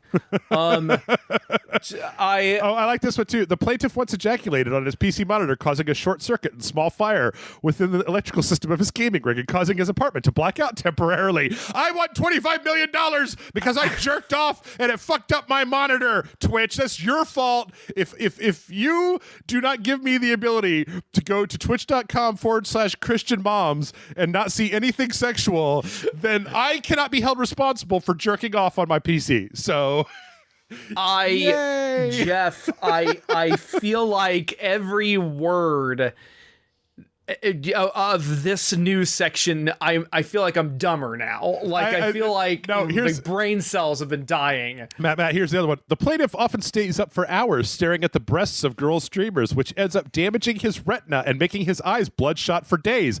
Eye drops do nothing to hide his shame from his parents, and he is often questioned by people he comes into contact with as to why his eyes are so bloodshot and red, which leads to further embarrassment and isolation. Oh my God, I just want to fucking give this kid a wedgie. Like, I want to bully him. Like, I want to smack him around and like and laugh at his penis. Like, you got necrosis of the dick. And just like I just, oh God. Yeah. This shit's going to be thrown out. It's going to be thrown out. Like nobody's going to actually take this seriously. So nobody needs to worry. So it's just fucking funny. I'm thinking about Jim Sterling's lawsuit though. The what was it? The $10 million lawsuit that those guys tried to bilk out of him. Yep. Yeah. I guess it is pretty funny objectively. I'm thinking about like, well, how many lawyers actually have to get involved? Like just one. I guess Twitch would have them on retainer, so they're like, I'm not fucking doing this. Yeah. Yeah. Get rid of this guy. I will admit that is pretty good. The more I think about it, I'm like, all right, I'll give it that. Yep. Let me go look up Amaranth's stuff real quick. Speaking of... Pull up that list again. Pull up that list of game-related gamers again. I'll send it to you later. Speaking of doing things for too long, one former Sony executive last week was interviewed and basically said that he thinks that games are too long. This is an interview with Sean Layden, former CEO or former chairman of Sony Interactive Entertainment Worldwide Studios. In an interview with VentureBeat, basically said that I would welcome the return of the 12 to 15 hour game, and that basically games have ballooned into these gigantic, affairs, and they cost $1 zillion to make. And for once in my life, I agree with a game executive, because like he makes this one statement where he basically says, instead of spending 5 years to make an 80-hour game, what does 3 years and a 15-hour game look like? What are the costs around that? Like, instead of creating these just titanically epic games, which I'm not saying that I don't think there shouldn't be any titanically epic games, but I keep coming back to the fact that The Last of Us 2 is 30 hours, and the first Last of Us was like 12 hours, right? Which I thought was a little long at the time, but I would have welcomed if that game was 12 hours long and kind of had to get to the point. Speaking of Jim Sterling, he actually had a really good take on this where he said or it might have been Sean. I don't know who I'm attributing here. Where they basically said like, when you make a thing, no, it was Jim Sterling. When you make a piece of art, a lot of times one of the things that you do is you edit it. You edit it down to the most effective piece. And so if there's, go look at the deleted scenes for a movie. They don't include everything because it's like, well, it was a good scene, but it didn't move the story along, or, we could have gotten our point across faster with a re-edit or something. And so I personally am cool with this. I'm fine if you want to make games 15 hours instead of 80. Well, I mean, the first thing I thought of when you started talking about this was Final Fantasy VII, which I don't just come on Rage Select to shit on Final Fantasy VII. I want to make that very clear because I feel like I've been leaning a little hard into that recently. Super does. He told me earlier that's why he was coming on today. Jeff, you're gonna get someone to burn down my house. But no. I really want to play and enjoy this game, but I also am like, I don't want to do all this shit. I don't want to do all this stuff that doesn't matter, and I'm not having fun. Like, it's one thing if it's like Breath of the Wild and you're out and you have all of this content and you can do all of it. It's optional. A lot of it's optional. But then you've got like, I don't know, I keep talking about it, but Maneater is, what was it, like just a couple hours, like 8 hours, something like that. Yeah, 12 hours. Yeah, that's including like doing 100%. Like I get 100% that game in basically a couple days, a day and a half. Yeah, and I'm just like, I don't know. I feel like smaller, more compact. Or not even more compact, because I feel like people will hear this news and say, oh, so you want all games to be 4 hours long and still cost $69.47 or whatever. And I'm just like, no, I just want my games to have a little goddamn restraint and not waste my goddamn time. Yeah, I mean, there's a difference between a game that you play for 20 hours, or for me at least, right? It may be different. Everybody else may be different than I am. I might just be because I want to play a million games. I don't want to play one game. I don't want a forever game. I don't want a live service game. I want to play a gajillion games. And part of the pleasure that I get out of playing games is starting a game and then playing it and then getting to the end and then finishing it. I don't even like to start games that I'm not going to finish.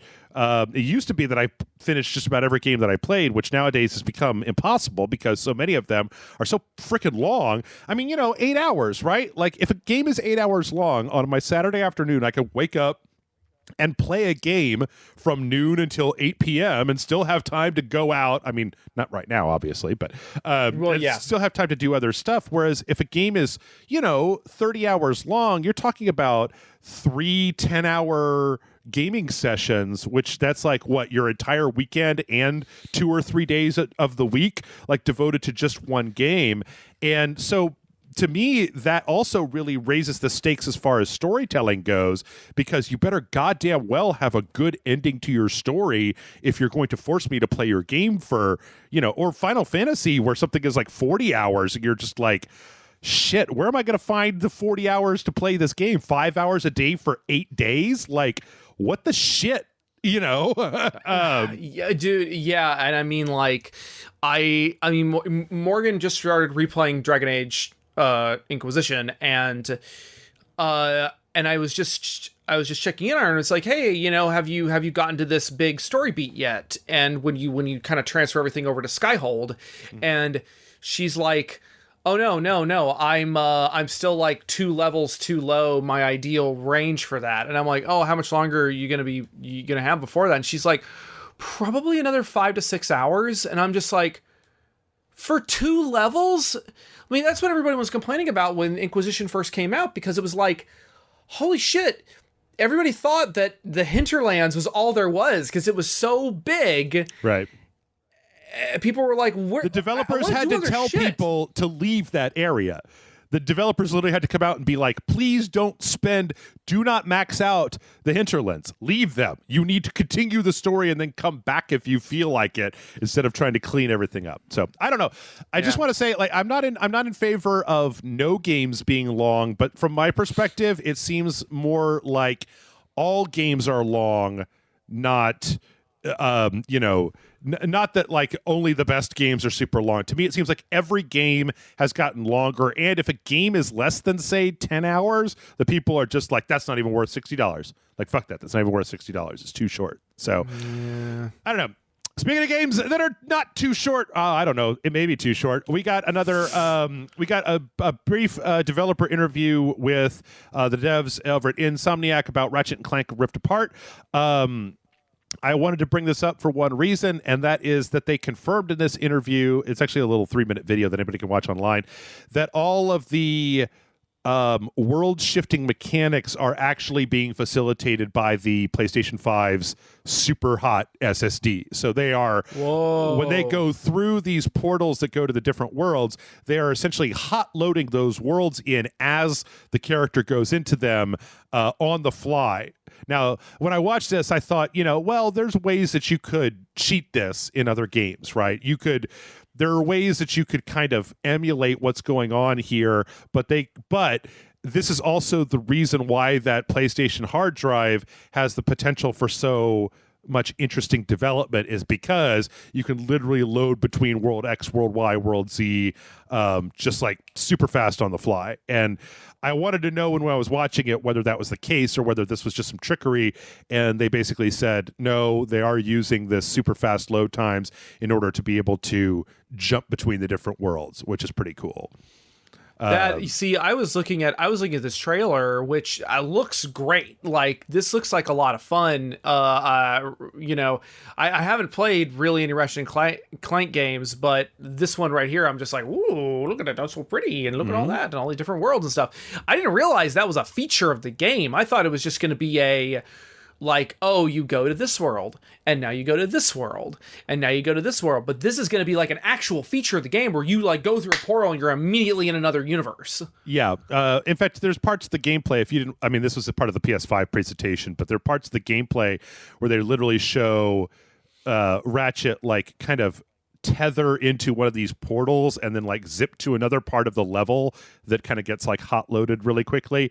But yeah, it's interesting. They also talked about how apparently this is kind of some of that lip service stuff, which I don't know how much it really matters, but the triggers apparently have like an adaptive pull on them. So they were talking about how like when you shoot the double barrel shotgun, if you pull a little bit, you'll shoot one, and if you pull all the way, then you'll shoot both barrels at the same time, and kind of stuff like that.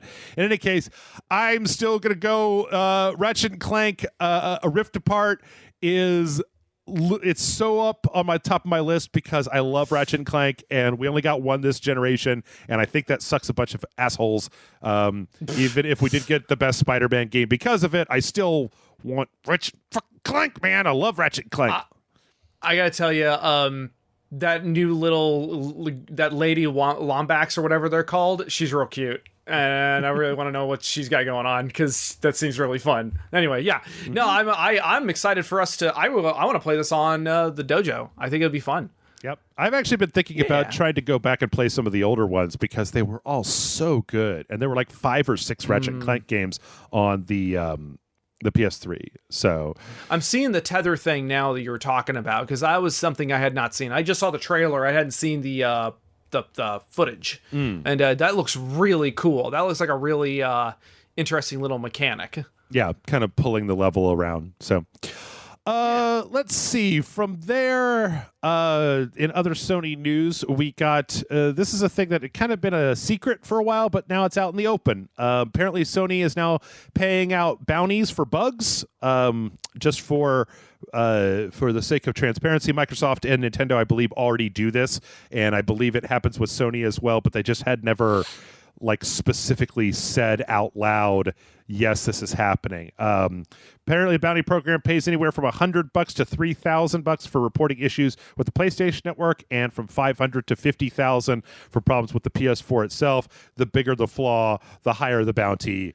That's so, if you're looking to, if you find a bug, maybe don't exploit it. Maybe tell it to Sony, and they'll give you a bunch of money. Then you can buy more PlayStations. Then you can find the bugs in them, and then you can get more money. I'll be right back. I'm gonna go. I'm gonna go get on my PS4. I'll be back. Because I really need money. I need money for drugs. I mean, not drugs, something else. Godzilla toys. Matt, how are you gonna find bugs on your PlayStation 4? I'll just shove a bunch of crickets in it. I found a bunch of bugs, Sony. Let's see. From there, we got some interesting new news. So Warner Brothers is having an event later on this year, and there's some new domains that have been registered via one of Warner Brothers like kind of PR agencies that give us some potential ideas about what we might be seeing. Specifically, we've seen SuicideSquadGame.com, Suicide Squad Kill the Justice League.com, and GothamKnightsGame.com. So the idea right now is that the Gotham Knights game is the Batman game that's being made by the team that made Arkham Origins. But they've been teasing with like Court of Owls stuff and GCPD iconography on their Twitter, but that the Suicide Squad Kill the Justice League is the thing that Rocksteady has been working on for years, and we haven't seen them in 100 million years. So I think that's kind of an interesting idea for a game, because if it's the Suicide Squad, they have a little bit more down-to-earth powers than if you were going to try to make like a Justice League game. And all of season 2 of Harley Quinn, the TV show, is about like what happens when the Justice League accidentally gets taken out of the picture, and that shit's great. And I'm not saying there's a 1-to-1 there, but I just got finished watching the finale of Harley Quinn season 2, and that shit is fucking great. It was so great. Yeah, I actually just I saw it myself as well. I sort of been on and off kind of binging season 2, and I just saw the finale of season 2. I'm like, oh my god. So yeah, I agree. So I just, okay, they can do whatever they want, do whatever iteration of the Suicide Squad they want, but I swear to God, if it's not that version of Harley, that version of Ivy, and that version of Bane, I just from the TV show, I just want those versions of the characters in a Suicide Squad. So it's just like, the path to maturity is a long and difficult one. Yeah, that's all I want. Matt, I don't want to burst your bubble before it's even formed, but I think the idea that this game that Rocksteady's been working on for 5 years is going to take notes from, this 1-year-old cartoon show. I don't give a shit. Fucking do it, you weenies. All I care about is that they don't lean on the Suicide Squad movie. Just that's all I care about. Make your own Suicide Squad, please. No, yeah, I mean, well, that's the thing is like it feels like for the by and large, the whole Snyderverse and Snyder adjacent stuff, with the exception of that Snyder Cut thing they're doing, which is just. I mean, we all are aware that that's just like a bone, just throwing a bone to the 47 people who liked Batman v Superman, as opposed to, I know I'm painting a target on my face right now. I don't give a shit. And as opposed to everything else, the all that other stuff has basically been abandoned by the broader DC universe stuff. I mean, even when Suicide Squad came out, they made like 2 different Suicide Squad animated movies that had like completely different vibes to them. Am I remembering that correctly? I don't think that's the case. I thought there was an older Suicide Squad movie that was like Escape from Arkham or something like that. And then I think there was one that came out. I don't know. I could be totally wrong about that. I don't fucking care about the Suicide Squad. Like, it's not. I just don't give a shit. Like, they keep trying to be like, Suicide Squad, and I'm like, I don't care. And they're like, but Suicide Squad. I'm like, I don't care. Like, but Suicide Squad, and I'm like, still don't care. I'm a Superman guy. I want to see Superman. And you guys just keep fucking Superman over and over and over again. There's that new animated movie. I know. Don't at me, but other than that. All right, man, you ready for Superman's origin again? I don't know. I'd just be happy if it was a Superman story and Superman wasn't a jerk off and the story wasn't bad. that would be fine with me. That'd be nice. Speaking of bad jerk-offs, let's talk about EA for a second. Excellent transition. Last week, EA announced Star Wars Squadrons. Matt, I'm assuming you did not watch the EA Play event. I didn't, but I had heard about this. Star Wars Squadrons is going to be a new single-player and multiplayer. You know what websites? I'm sorry. You know what websites? If you make me watch a 15-second unskippable ad before your embedded video will play the trailer, then I'm going to YouTube, because I can do that faster than it takes for me to watch the ad on your janky website made with Squarespace. Anyway, so sad. Part of this trailer was one of the questions that was asked in this trailer was whether you were going to be locked into a first-person mode, or there was going to be a third-person chase mode for the game. In Star Wars Battlefront 2, I think you had the ability to switch between them, but it made it a little bit more arcadey, flying in third-person mode. This week, they came out and basically said, no, there will not be any third-person mode. You're going to be playing this game from first person. The heads-up display is developed in order to show you all the stuff that's heads up. I kind of get that, being that they're making that part of this is going to be an adversarial multiplayer game, and that being inside of the flying. I've played online flight sims before, and playing an online flight sim from inside of a cockpit, very different experience than playing from like a third person, a little bit more arcadey point of view. No doubt that's going to turn some people off. Also, because as you can see in the trailer that we're looking at, the cockpit of an X-Wing and the cockpit of a TIE fighter are like radically different when it comes to what you can see out the front of them. So I feel like that's a design flaw for the TIE fighters. But I was going to say, like, what I've been hearing about this, the first thing I thought of was, is it like Rogue Squadron? Because I actually played the shit out of Rogue Squadron back when that came out, and I really enjoyed it. But obviously you can customize your pilot and everything. It looks really pretty.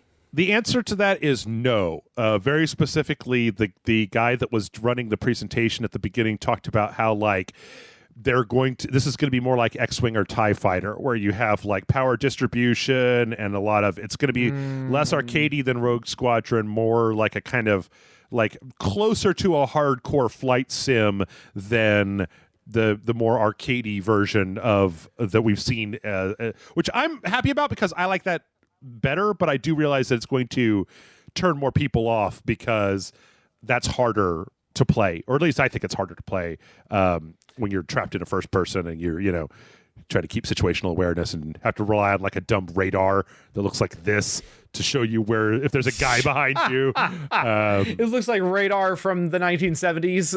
Yeah. Because, Yeah. I mean, I don't know. I think that's still an interesting idea of doing like a hardcore flight simulator, but it's set in dumb Space Wizard Town, or whatever the franchise is called. And at least you don't have force powers. At least you don't have a lightsaber and force powers. I think it looks great. I honestly feel like when I watched the trailer, that this was the only thing out of the EA conference that I was really excited for. I don't care about Skate. Sorry. But I do like Star Wars flight sims, and there hasn't been one for quite a while. So the idea of getting a new one is thumbs up from me. So let's see. But we're probably not only going to be getting a flight sim, because last week in a fireside chat with their investors, EA executives basically talked about how they were going to double down and keep looking at making more and more Star Wars games moving forward. Of course, Android Wilson put forth and said, Battlefield 1 and 2 were humongous successes, and our dumbass phone game was great, and everybody loves it a lot, and we're going to keep moving forward and keep making more Star Wars games, which, I mean, at this point, I don't know if Disney, I don't know. It's not exactly like Disney is some super well-meaning and naive young company that just has artist rights at the best artist for the best job at heart. And if it wasn't EA, it would probably have been Activision. If it wasn't Activision, it probably would have been Square Enix. Like, they were never going to say, hey, CD Projekt Red, here's a Star Wars license. Why don't you take 12 years and make the best Star Wars game anybody has ever played in their life? They're like, no, dude, monetize that shit. Monetize it now. I mean, yeah, it's, yeah, I mean, I gotta be totally honest. I'm not a Star Wars guy. I mean, I'll try stuff and I'll play stuff and I'll watch the movies eventually. Mandalorian was pretty neat, but I'm just like, at this point, it's just such a franchise. The franchise is so massive and so just this cold, unfeeling juggernaut that I'm just like, okay, so what fresh fuck do you have for me today? Star Wars, is where it's going to be like, what 47 new Star Wars games are you announcing today, EA? So I don't know. I mean, honestly, none of this surprises me. Yeah. Even with all of the negative press, these games still make bank, I'm sure. What I've definitely found interesting, though, was that they did decide to make a space combat game as their next. I mean, I know a lot of it was probably based on the fact that they had a lot of assets left over from Battlefront 2 and from Battlefront 1 that they already had in the Frostbite engine that they could go ahead and clean up and basically make. I mean, they obviously had the flight suits, they had the Star Destroyers, they had internal assets. I don't think this game took a whole shitload to put together because it's based on stuff from the previous games. But it's still a weird thing to be like, our next $60 Star Wars game is going to be a single-player flight sim campaign married to a 5-person squad-based hardcore flight sim multiplayer mode when they just when they're shutting down or when they just ceased updates for Battlefront 2. Like, this is a very niche market. I don't even know anybody outside of myself that plays flight sims. I mean, at all, really. I mean, I gotta be honest, I'm surprised as well, and I will say that this piques my interest slightly more than, say, another Battlefront Star Wars game or something. Like, this is like, okay, they're taking advantage of the premise and the universe that they have access to, and they're doing something with it that makes a lot of sense when you think about it, but it's not the first thing everybody goes for. The first thing everybody goes for is like, I want to have a lightsaber, I want to fight Darth Vader. Yep. And that's what they sound like too. I've heard them. I've got Darth Maul. Darth Maul got cut in half, and he's got robot legs. Right. Anyway. Speaking of things that may pique your interest, TGS is moving online, and we now have a date for it, September 23rd. I'm actually really happy, Matt, because starting about a month ago, instead of having 1 week of E3, this is like the summer of Titanic game announcements and demo access and all kinds of like crazy shit. And I'm like, if this is what happens when you can't have an E3, I don't ever want to have one again. I want to have them at my house where I can sit around in my underpants and play the demos from Steam and not have to go outside. So... yeah, I gotta be honest. I'm kind of with you there, man. Like, well, I mean, that was the thing, is like, people have been saying for a while that E3 should have just moved online anyway, and because it slowly started catering more and more to fans, specifically fans who didn't understand that it was a trade show made for investors, as opposed to. But I want to go to E3 so that I can... It's the same guy as the Star Wars guy. No, it's a slightly different character. He's got a more higher register. Anyway, yeah. What's the date for... it's September 23rd through the 27th. Okay, at least they stopped what? I was going to say, at least they stopped in their online presentations doing the 35 minutes worth of trade show graphs about how well the PSP sold through at retailers last quarter before they got on to the new game trailers. You all don't even know how painful old E3 used to be. It used to be painful AF. You used to sit through 45 minutes of some guy talking about third quarter profits before you even got to see Solid Snake one time. I got a quick trip down memory lane for you. Do you remember the DVD that they put out from E3, like, God, 2006 or something, or 2003. It was the E3 where they announced Legend of Zelda Twilight Princess, and there were so many. That was when they started really catering to fans more than anything, and they put out a DVD at GameStop of all the trailers on one disc, and I'm just like, that's hilarious. No, I didn't even know. We were animals, Jeff. We were animals. We didn't know what we had. Anyway, go ahead. I agree. Speaking of animals, you too will be an animal because the Steam Summer Sale is on, and that means that you're going to animalistically buy a whole bunch of games that you're never going to play because they're all like $4. You're going to hoard them like a what's an animal that hoards stuff, like a dragon. You're going to hoard all the Steam games, and you're just going to sit on top of them. And you're never actually going to play them. You're just going to hiss at your loved ones when they come too close to them. Yeah.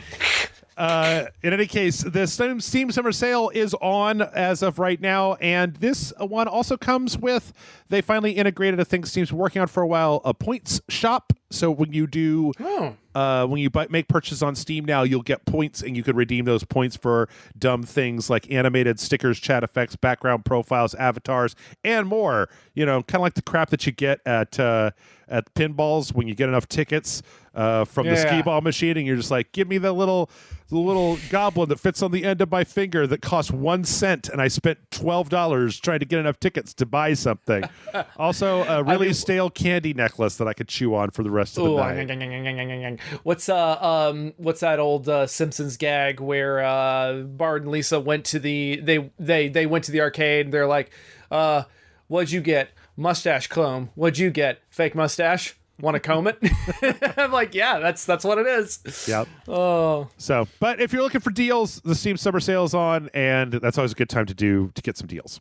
And maybe one of the deals that you will engage with is to get the Mafia Definitive Edition triple pack, the $60 one that has all the Mafia games on it. Mafia 2 is already out. Mafia 3 is already out. But we did get some information about Mafia 1. Which we got a trailer for, and they're pretty much rebuilding the game from scratch, but we got confirmation of the most important thing, Matt, and that is... Oh, what's that? They are changing the traffic laws. They're changing the traffic laws. So I don't know if you know this, but in the original Mafia game that takes place in the 20s, you had to drive the speed limit, which was like 35 miles an hour on the highway. And if you went over the speed limit, then the cops would show up like Grand Theft Auto, like you just knifed a hooker in Grand Theft Auto, chase you down and fucking fine your ass. Or if you didn't come to a complete stop, or if you ran through a red light, they would come out and they would chase you down, and it made the game fucking terrible because you had to drive like you existed in the 1930s. So... but yes, I guess that's good.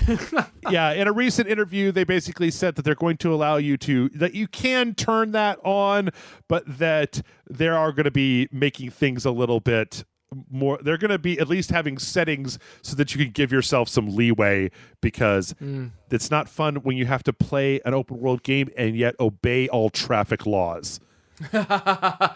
Well, Nope, you know what? I was going to make a Man-Eater reference, and I'm just going to move on because it's just my life at this point. But no, I never played the Mafia games. Are they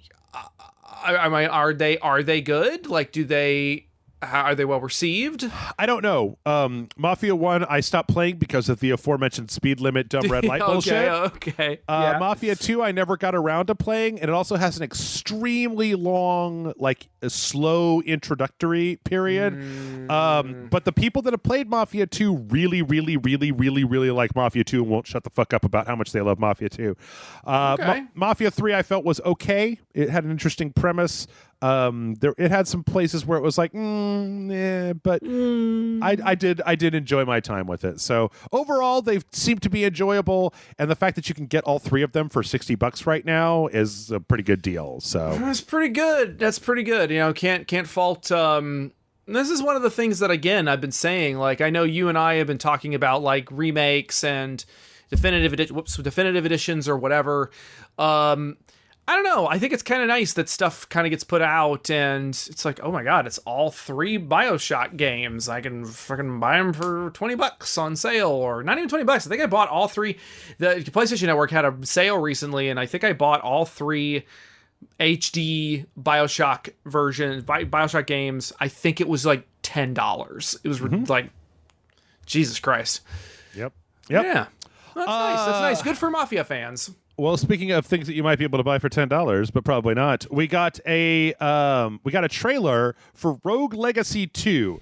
Now, Matt, I don't know if you know what Rogue Legacy is, but way back about 5 years ago, Rogue Legacy was one of the first procedurally generated Metroidvania games, where basically whenever you died, your ancestor or your offspring would become the new hero, and then you would just keep kind of going through. So it was a transition of taking a roguelike and making it into an action game, like a Metroid style action game. And yeah, we knew there was going to be a second one. We got a trailer for it. It seems like they've ditched the pixel art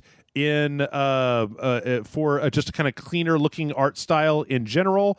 Part of the trailer shows all these different like effects, because that was one of the things from the previous one, was that you just got 3 randomly generated offspring to choose from that had various pros and cons and weaknesses and strengths.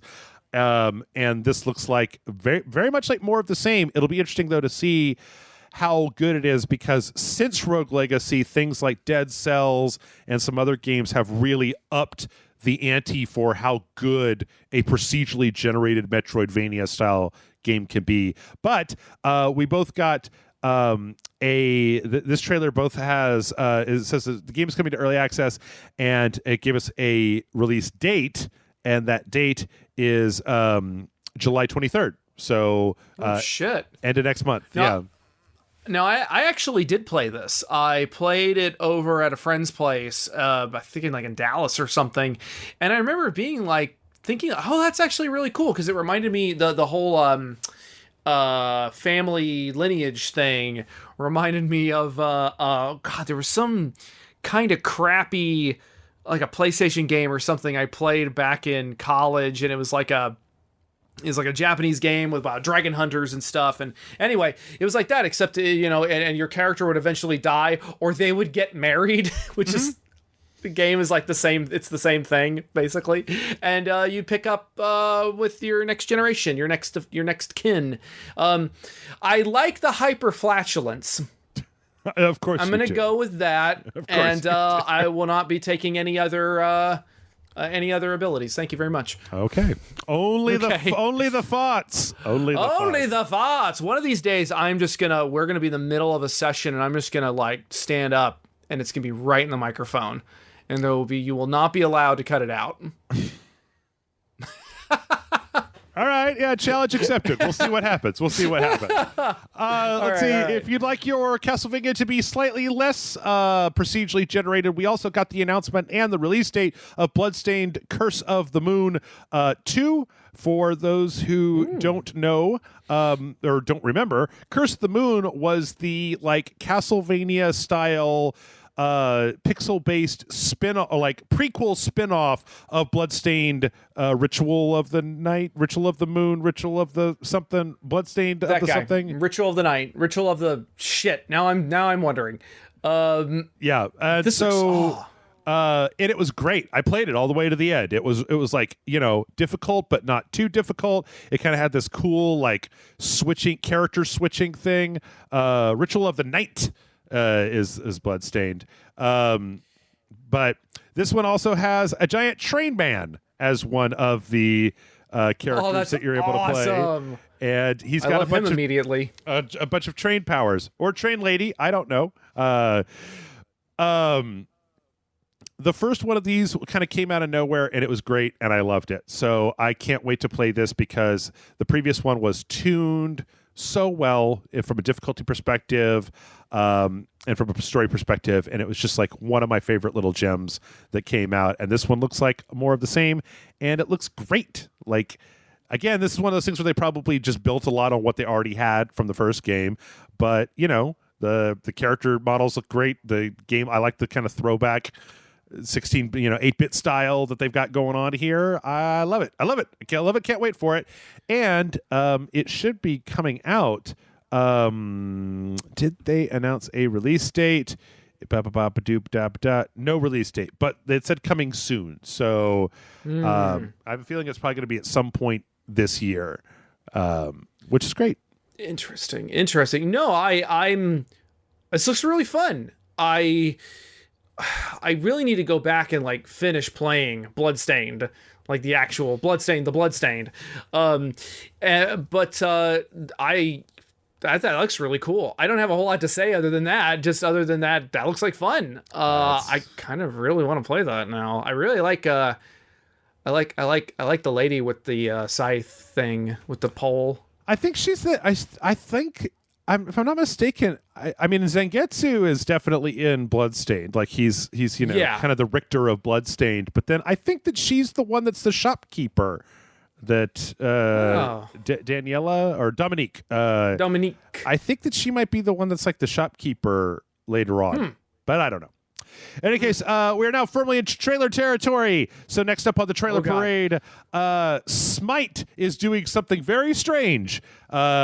Smite, which is this like kind of third-person god-based MOBA where you play, it's like you kind of control a third-person action game, and it's all these different various gods, is adding 3 different characters from Avatar: The Last Airbender into Smite for you to be able to play this MOBA with.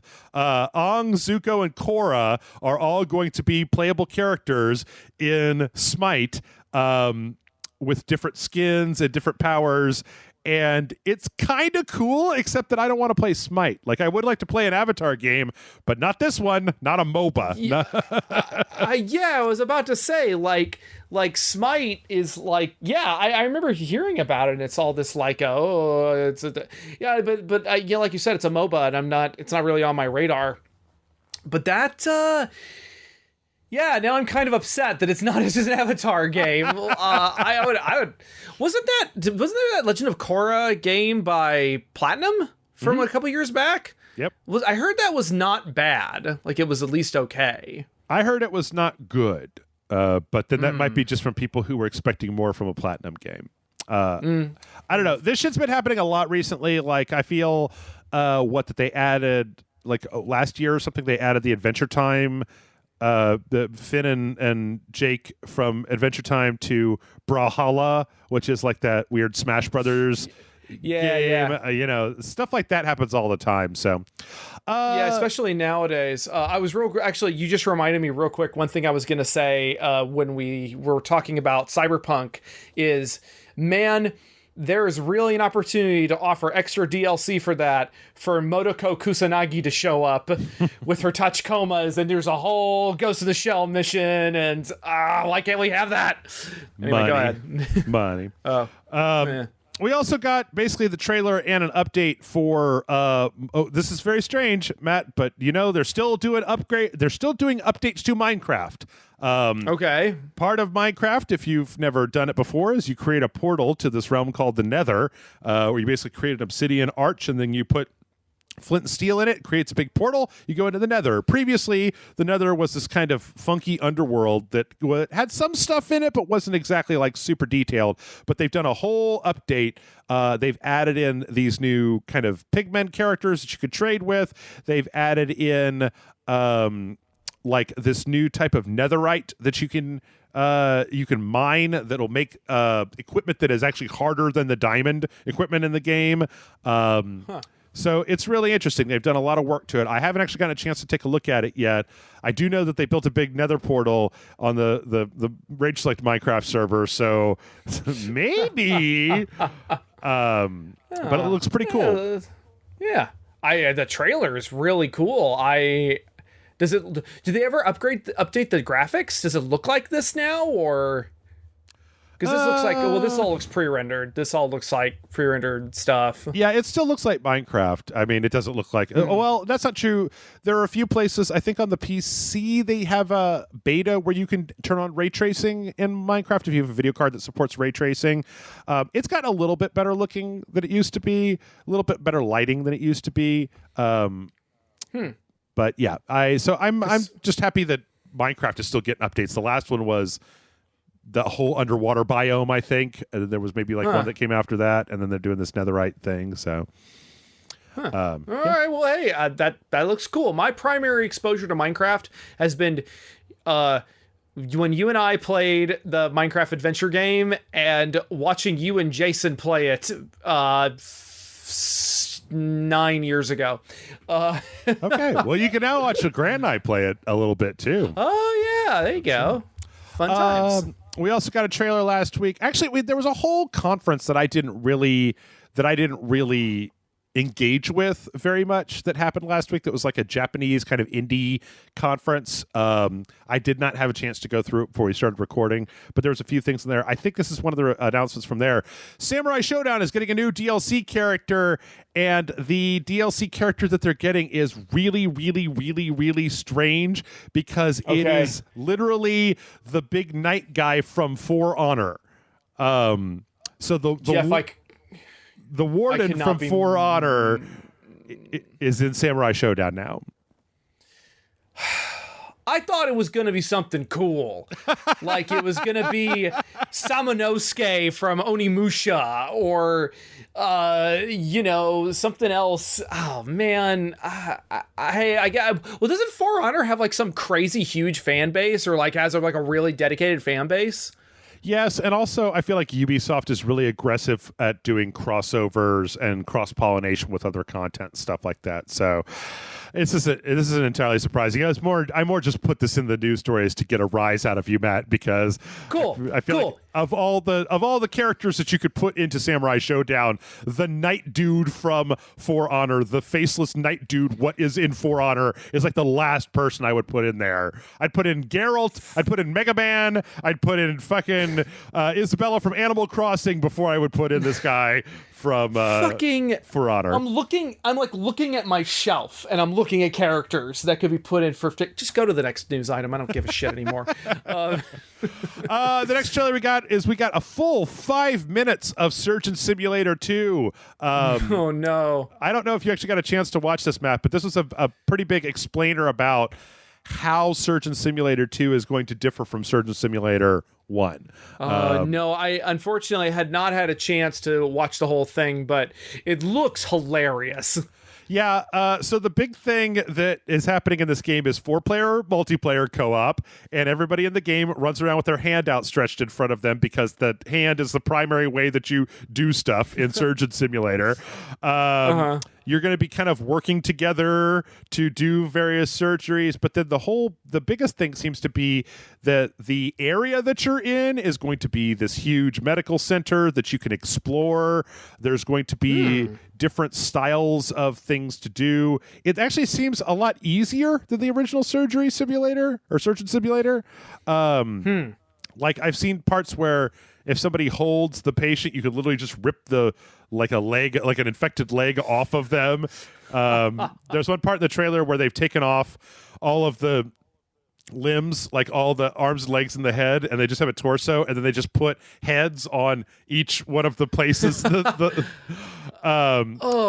This seems like it's going to be really a lot of fun because you have 4 people working together, and I can only assume that the shenanigans will ensue. One of the other things that they talked about, though, is that you can also make your own levels.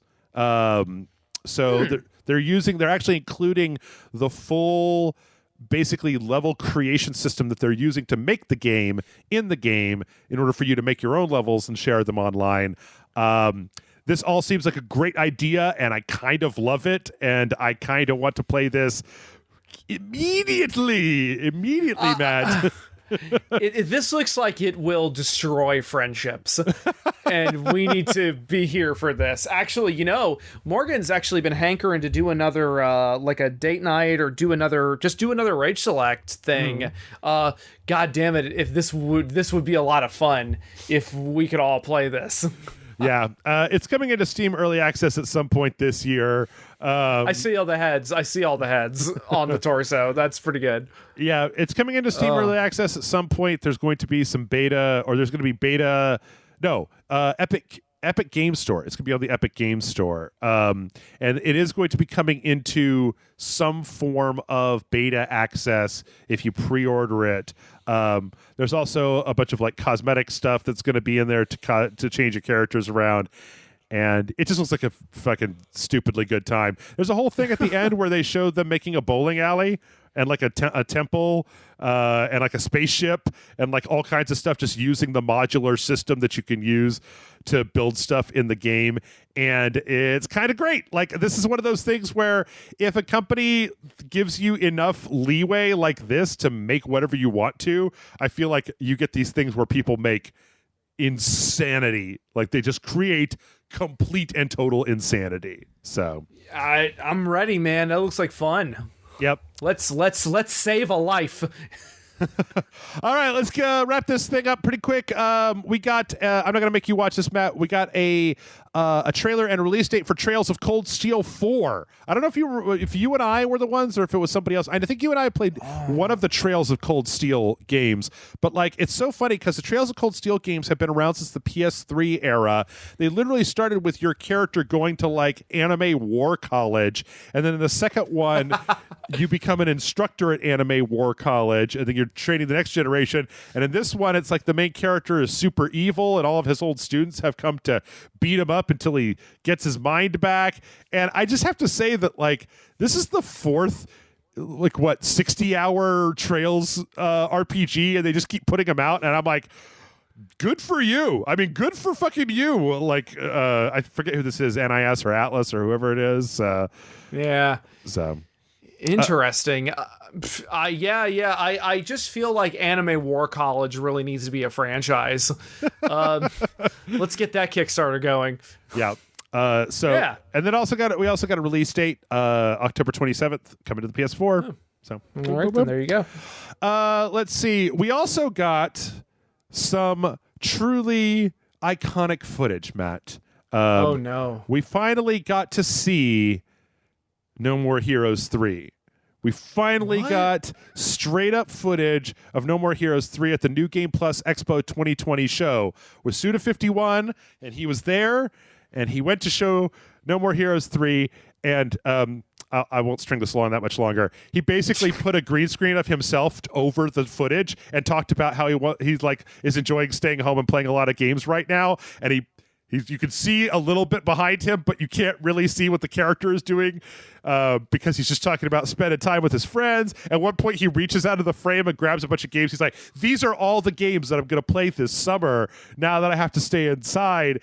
And all the while, the footage of No More Heroes 3 is behind him. And it's my God. It's great. Like, it's great. I don't know if it really, like... Again, it's one of those, I feel like this is one of those like lawsuit against Twitch for making me jerk off too much things where it's clearly God level trolling. Like, this is some serious trolling, but he's I wish I liked Suda51 games more. Yeah. Because he's such a unique voice in the industry that and you and I have talked about this in the past, how there's not really an equivalent of the Japanese gaming auteur in American gaming culture. Not as much. I mean, there's some folks that kind of stand out, but not as much as what we see, especially not somebody like Suda51 or like Swery that basically just has free reign to go nuts, to just do whatever the fuck they feel like, including troll people. Or who's it? The guy that made Nier, that comes out with the hat with the head, the moon head on or whatever. Yeah. Like I know you're talking about. So, but yeah, if you want to see a little bit of No More Heroes 3 and around Suda51, you could totally see that here. It's fucking great. I love it. We also got one of my biggest things that I sent you a trailer for. We have two new Earth Defense Force games were announced. One is called Earth Defense Force Wild Brothers, and it's this very weird, like, voxel version of the game where everything is made out of like hard squares. So it's weird. Like, yeah, and apparently it's got a bunch of characters from the previous games. This is actually the one that's being made by Ukes, who made Earth Defense Force Iron Rain that we played. Yeah, I remember really enjoying that. Yeah, the guys that used to make the WWE games, and probably one of the reasons WWE 2K20 was so terrible is because they left to go make Earth Defense Force games. Yeah, this is a very strange take on Earth Defense Force. Like, I don't know why it looks like this, but I'm sure there's some reason. It seems like they did a lot of work that could have just put into making an actual Earth Defense Force game. I don't know. I think it looks like fun. Yeah, I don't know. We'll check it out at some point. But then the other thing, at the very, very end, we also got a very, very brief snippet of footage for Earth Defense Force 6, which is coming at some point in the future. At some point. Yep. So everybody look out for that new EDF! EDF! Yep. Oh, I'm so excited. From there, we got a couple more quick things. Baldur's Gate 3 might at some point be coming to consoles, according to the director, Sven Vinky, or I'm probably butchering that. But, you know, Divinity Original Sin 2 eventually came over to the consoles. People are real hyped about Baldur's Gate 3. I don't have any doubt that eventually we will see Baldur's Gate 3 on consoles. But if you're looking for something to play on consoles right now, Star Wars Episode 1 Racer came out this week on Nintendo Switch and PlayStation 4 for some reason. Okay, no, wait, this is what I missed. So you walk me through it. I had questions, but walk me through it. No, I mean, your questions are probably just as good as any. This has happened a few times with Nintendo or with LucasArts games over the last couple of months. Basically, they just stealth dropped Star Wars Pod Racer Episode 1. Not a remaster, just a port to the Switch and to the PlayStation 4. That's kind of the whole story. So okay, good. See, I'm thinking about Super Bombad Racing, which was like an N64 Episode 1 themed game that was trying to be Mario Kart with these giant-headed, deformed Liam Neesons and whatnot racing around in pod racers and stuff. Yeah. It is awful. But yeah, go ahead. I feel like a lot of the prequel games are awful. So, in any case, if you want to play it, you can play it. If you play it on the Switch, you can play it with the motion controls. A couple quick fun things before we wrap up here. If you have Fortnite party mode installed, apparently you could watch Inception or the Prestige or Batman Begins or something on a big-ass virtual movie screen in Fortnite if that's your thing. It kind of sounds fun. You get together with your friends and... You know, it sounds like something that'll be very quickly destroyed by, players. To me, it sounds like the worst way to watch a movie that I've ever heard of in my life. Like, instead of like, hey, that person didn't turn off their cell phone at the movie theater. It's like, okay, now I've got 100 people jumping around in front of me, setting off fireworks and shooting me with Nerf guns. Great. And they all have their microphones on. They're all calling your mom a hooker at the same time. Yep. And last but not least, earlier this year, we had a story about a man in Japan who was playing Pokemon Go on multiple phones at the same time, and apparently he has upped his game from what was it before, from 45 phones last year to 64 this week. This is truly impressive. He's got them all mounted to the front of a bike. How he drives the bike, I don't know. Somebody said maybe if you could turn on the cameras, you could get like a live video feed from the other side of the bike. But it's like the phone grid thing from Dark Knight. Like it's just yeah, beautiful, isn't it? Beautiful, dangerous, immoral. Oh man, you've been watching awesome. Dark Knight in Fortnite too much, Matt. So that's what I've been doing. Yeah. Oh yeah. 'Cause I'm playing. That's what I do with my time is play Fortnite. Yeah. If I find that out, I'm going to be super mad if I find out that you're good at Fortnite. And that is how we're going to end on a Fortnite joke. Woo! Because that's the end of this podcast. Thanks everybody for watching, for listening, I should say. There was no watching. Mail at ragesite.com is the email address to send in your questions if you would like to get them answered. I'm sorry that we haven't answered questions in a month. As soon as we have a time when we can answer some questions. I don't know, Matt. You want to go into overtime and answer one question? You want to answer one question briefly? Let's do one question. Let's do exactly one. Okay. I had one picked out from the Discord, and I feel like this is one that both you and I can really go to. And it comes from Fabio Mama, who says, where do you get your cooking inspirations from? I found in the last year or so that I'm really into cooking and baking, so whenever I see a new show on Netflix or WTV, I immediately start it up way faster than I would a regular movie or show. I love Somebody Feeds Phil. Jon Favreau's The Chef Show got me into binging with Babish. Also, the Chef movie was fantastic. Any suggestions? Keep up the raging. # grilled cheese porn, and that's from Fabio Mama. So... Matt, I know you just did some cooking last night, so I thought this would be something to talk about. I don't really. All I do is look at Binging with Babish and Kenji Lopez alt, and I'll just search. I won't search. I don't look at like food blogs. What I do is search for a specific recipe of something that I would like to make, and then pick the one with the highest rating. So I'll be like, sometimes I'll even just type in ingredients like steak, eggplant, tomato sauce recipe ? And it'll be like, oh, here's one, and it's got 4.5 stars. Okay, and it's got 500 reviews. Sure, I'll make that. Well, I mean, yeah. Well, you kind of got me into binging with Babish. I haven't tried anything from Babish yet, but I really like those videos a lot. I especially liked. What was it? The vodka so tam. Oh, rum ham? The rum ham. The rum so tam. That shit was pretty good. I have to say, though, I'm currently all about Nat's What I Reckon. Because he does these... He's like a comedian from Australia or something. And he's covered in tattoos. He's got super long hair. I think he lost a lung... recently. Yeah. So he had to like go on a diet and stuff, and he's lost all. I mean, if you look at his older videos compared to his newer stuff, he's lost a lot of weight because he just started cooking at home for himself. And yeah, his comedic timing's really good. I like his editing a lot. Yeah, I really recommend it. I did just in the last week or two. Morgan and I have made his leek soup, which I think he calls the sin bin soup. It's really easy to make. You make it with some sourdough bread or something, and it's fucking delicious.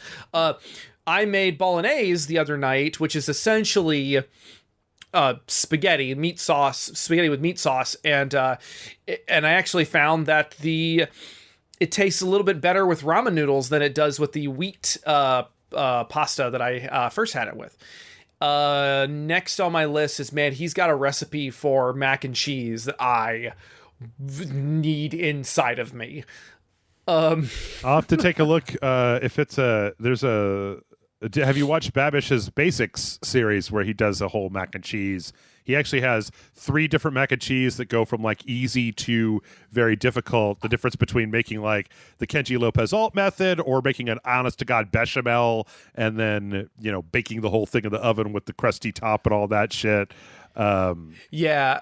I think I've seen that episode, that mac and cheese one. And he also did one with the grilled cheese and stuff. I've seen those and I want to give those a shot. But something about Nat's What I Reckon, because his whole thing is, his shtick is that he will find a packet of powdered chicken soup and he'll be like, so the first you're going to do is set this on fire and fuck it off. Just like, but I like him because he's very sweary and he's very funny and he's very vulgar, but he's also weirdly positive. Like at the end of the video, he'd be like, this is beautiful food. You're a beautiful person. You can do anything you set your mind to. Fuck packet rice. So I really recommend Nat's What I Reckon. I'm eager to see what he comes up with next. Okay. I also think, Binging with Babish I like to watch, but his recipes can sometimes be really overwhelming. Complicated? Yeah. Oh, yeah. Yeah. Who's actually really good about that is, I've talked to you about the Bon Appetit Gourmet Makes series. But Bon Appetit, the channel, also just has straight up recipes. And like some of them are a little complicated, but a lot of them are kind of based on what's in the Bon Appetit magazine, which is like, good recipes for home chefs, not like we're going to spend 600 hours. Sometimes Babish starts a thing and he's like, now you're going to need to set this aside for 6 hours. And I'm like, you go fuck yourself. I'm hungry now. I don't have 6 hours. I want to cook food and I want it done. I'm hungry. God damn it. Well, that was you sent me the Bon Appetit video for smash burgers, and I made smash burgers. I made the smash burgers in that way like 3 times. Super easy, right? Super easy. Yeah. Because I bought this giant fuck off thing of ground chuck, and I just dug into that over the course of like 2 or 3 weeks, and it wound up. Those are some of the best burgers I've ever had. Are these at home smash burgers? So yeah, totally. Lots of good stuff. I've said his name a bunch of times, but Kenji Lopez Alt is also really good. Sometimes he's better than other times. I mean, the things that I will say is that one, he likes spice. He likes spiciness and garlic more than I do. So I've had to learn to like tone down the amount of spiciness and garlic in his stuff. But he has a lot of Babish basically talks about his recipes a lot. He's got like the recipe for mac and cheese where you just have water, macaroni, and then you use evaporated milk and just like straight up cheese. So instead of making a bechamel, you boil off most of the water and then mix the evaporated milk with the starchy milk that's left with the cheese, and then you're able to kind of just boom, mac and cheese. Like no problemo. So Kenji Lopez Alt is a guy that does a lot of like food science. He's a lot like Alton Brown, where he'll say, I made 100 chicken breasts.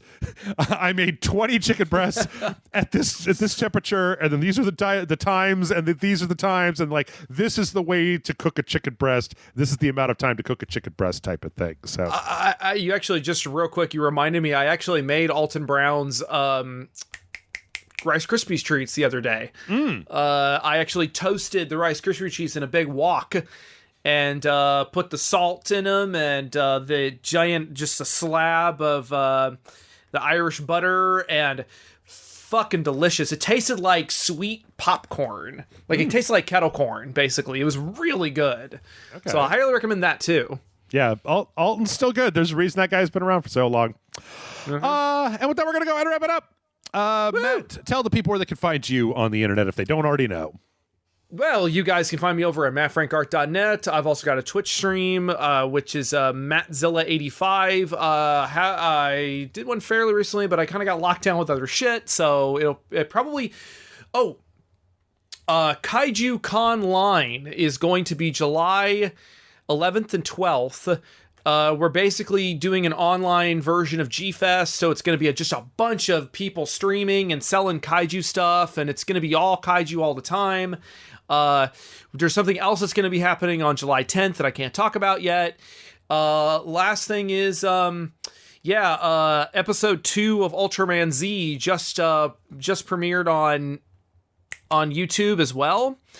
Yeah, I'm now fully convinced that is a good place to start for Ultraman. If you don't have a whole lot of experience with the character, like go ahead and just watch that on YouTube. You don't need a whole lot going in because they don't really get bogged down in the details of like the legacy of the character.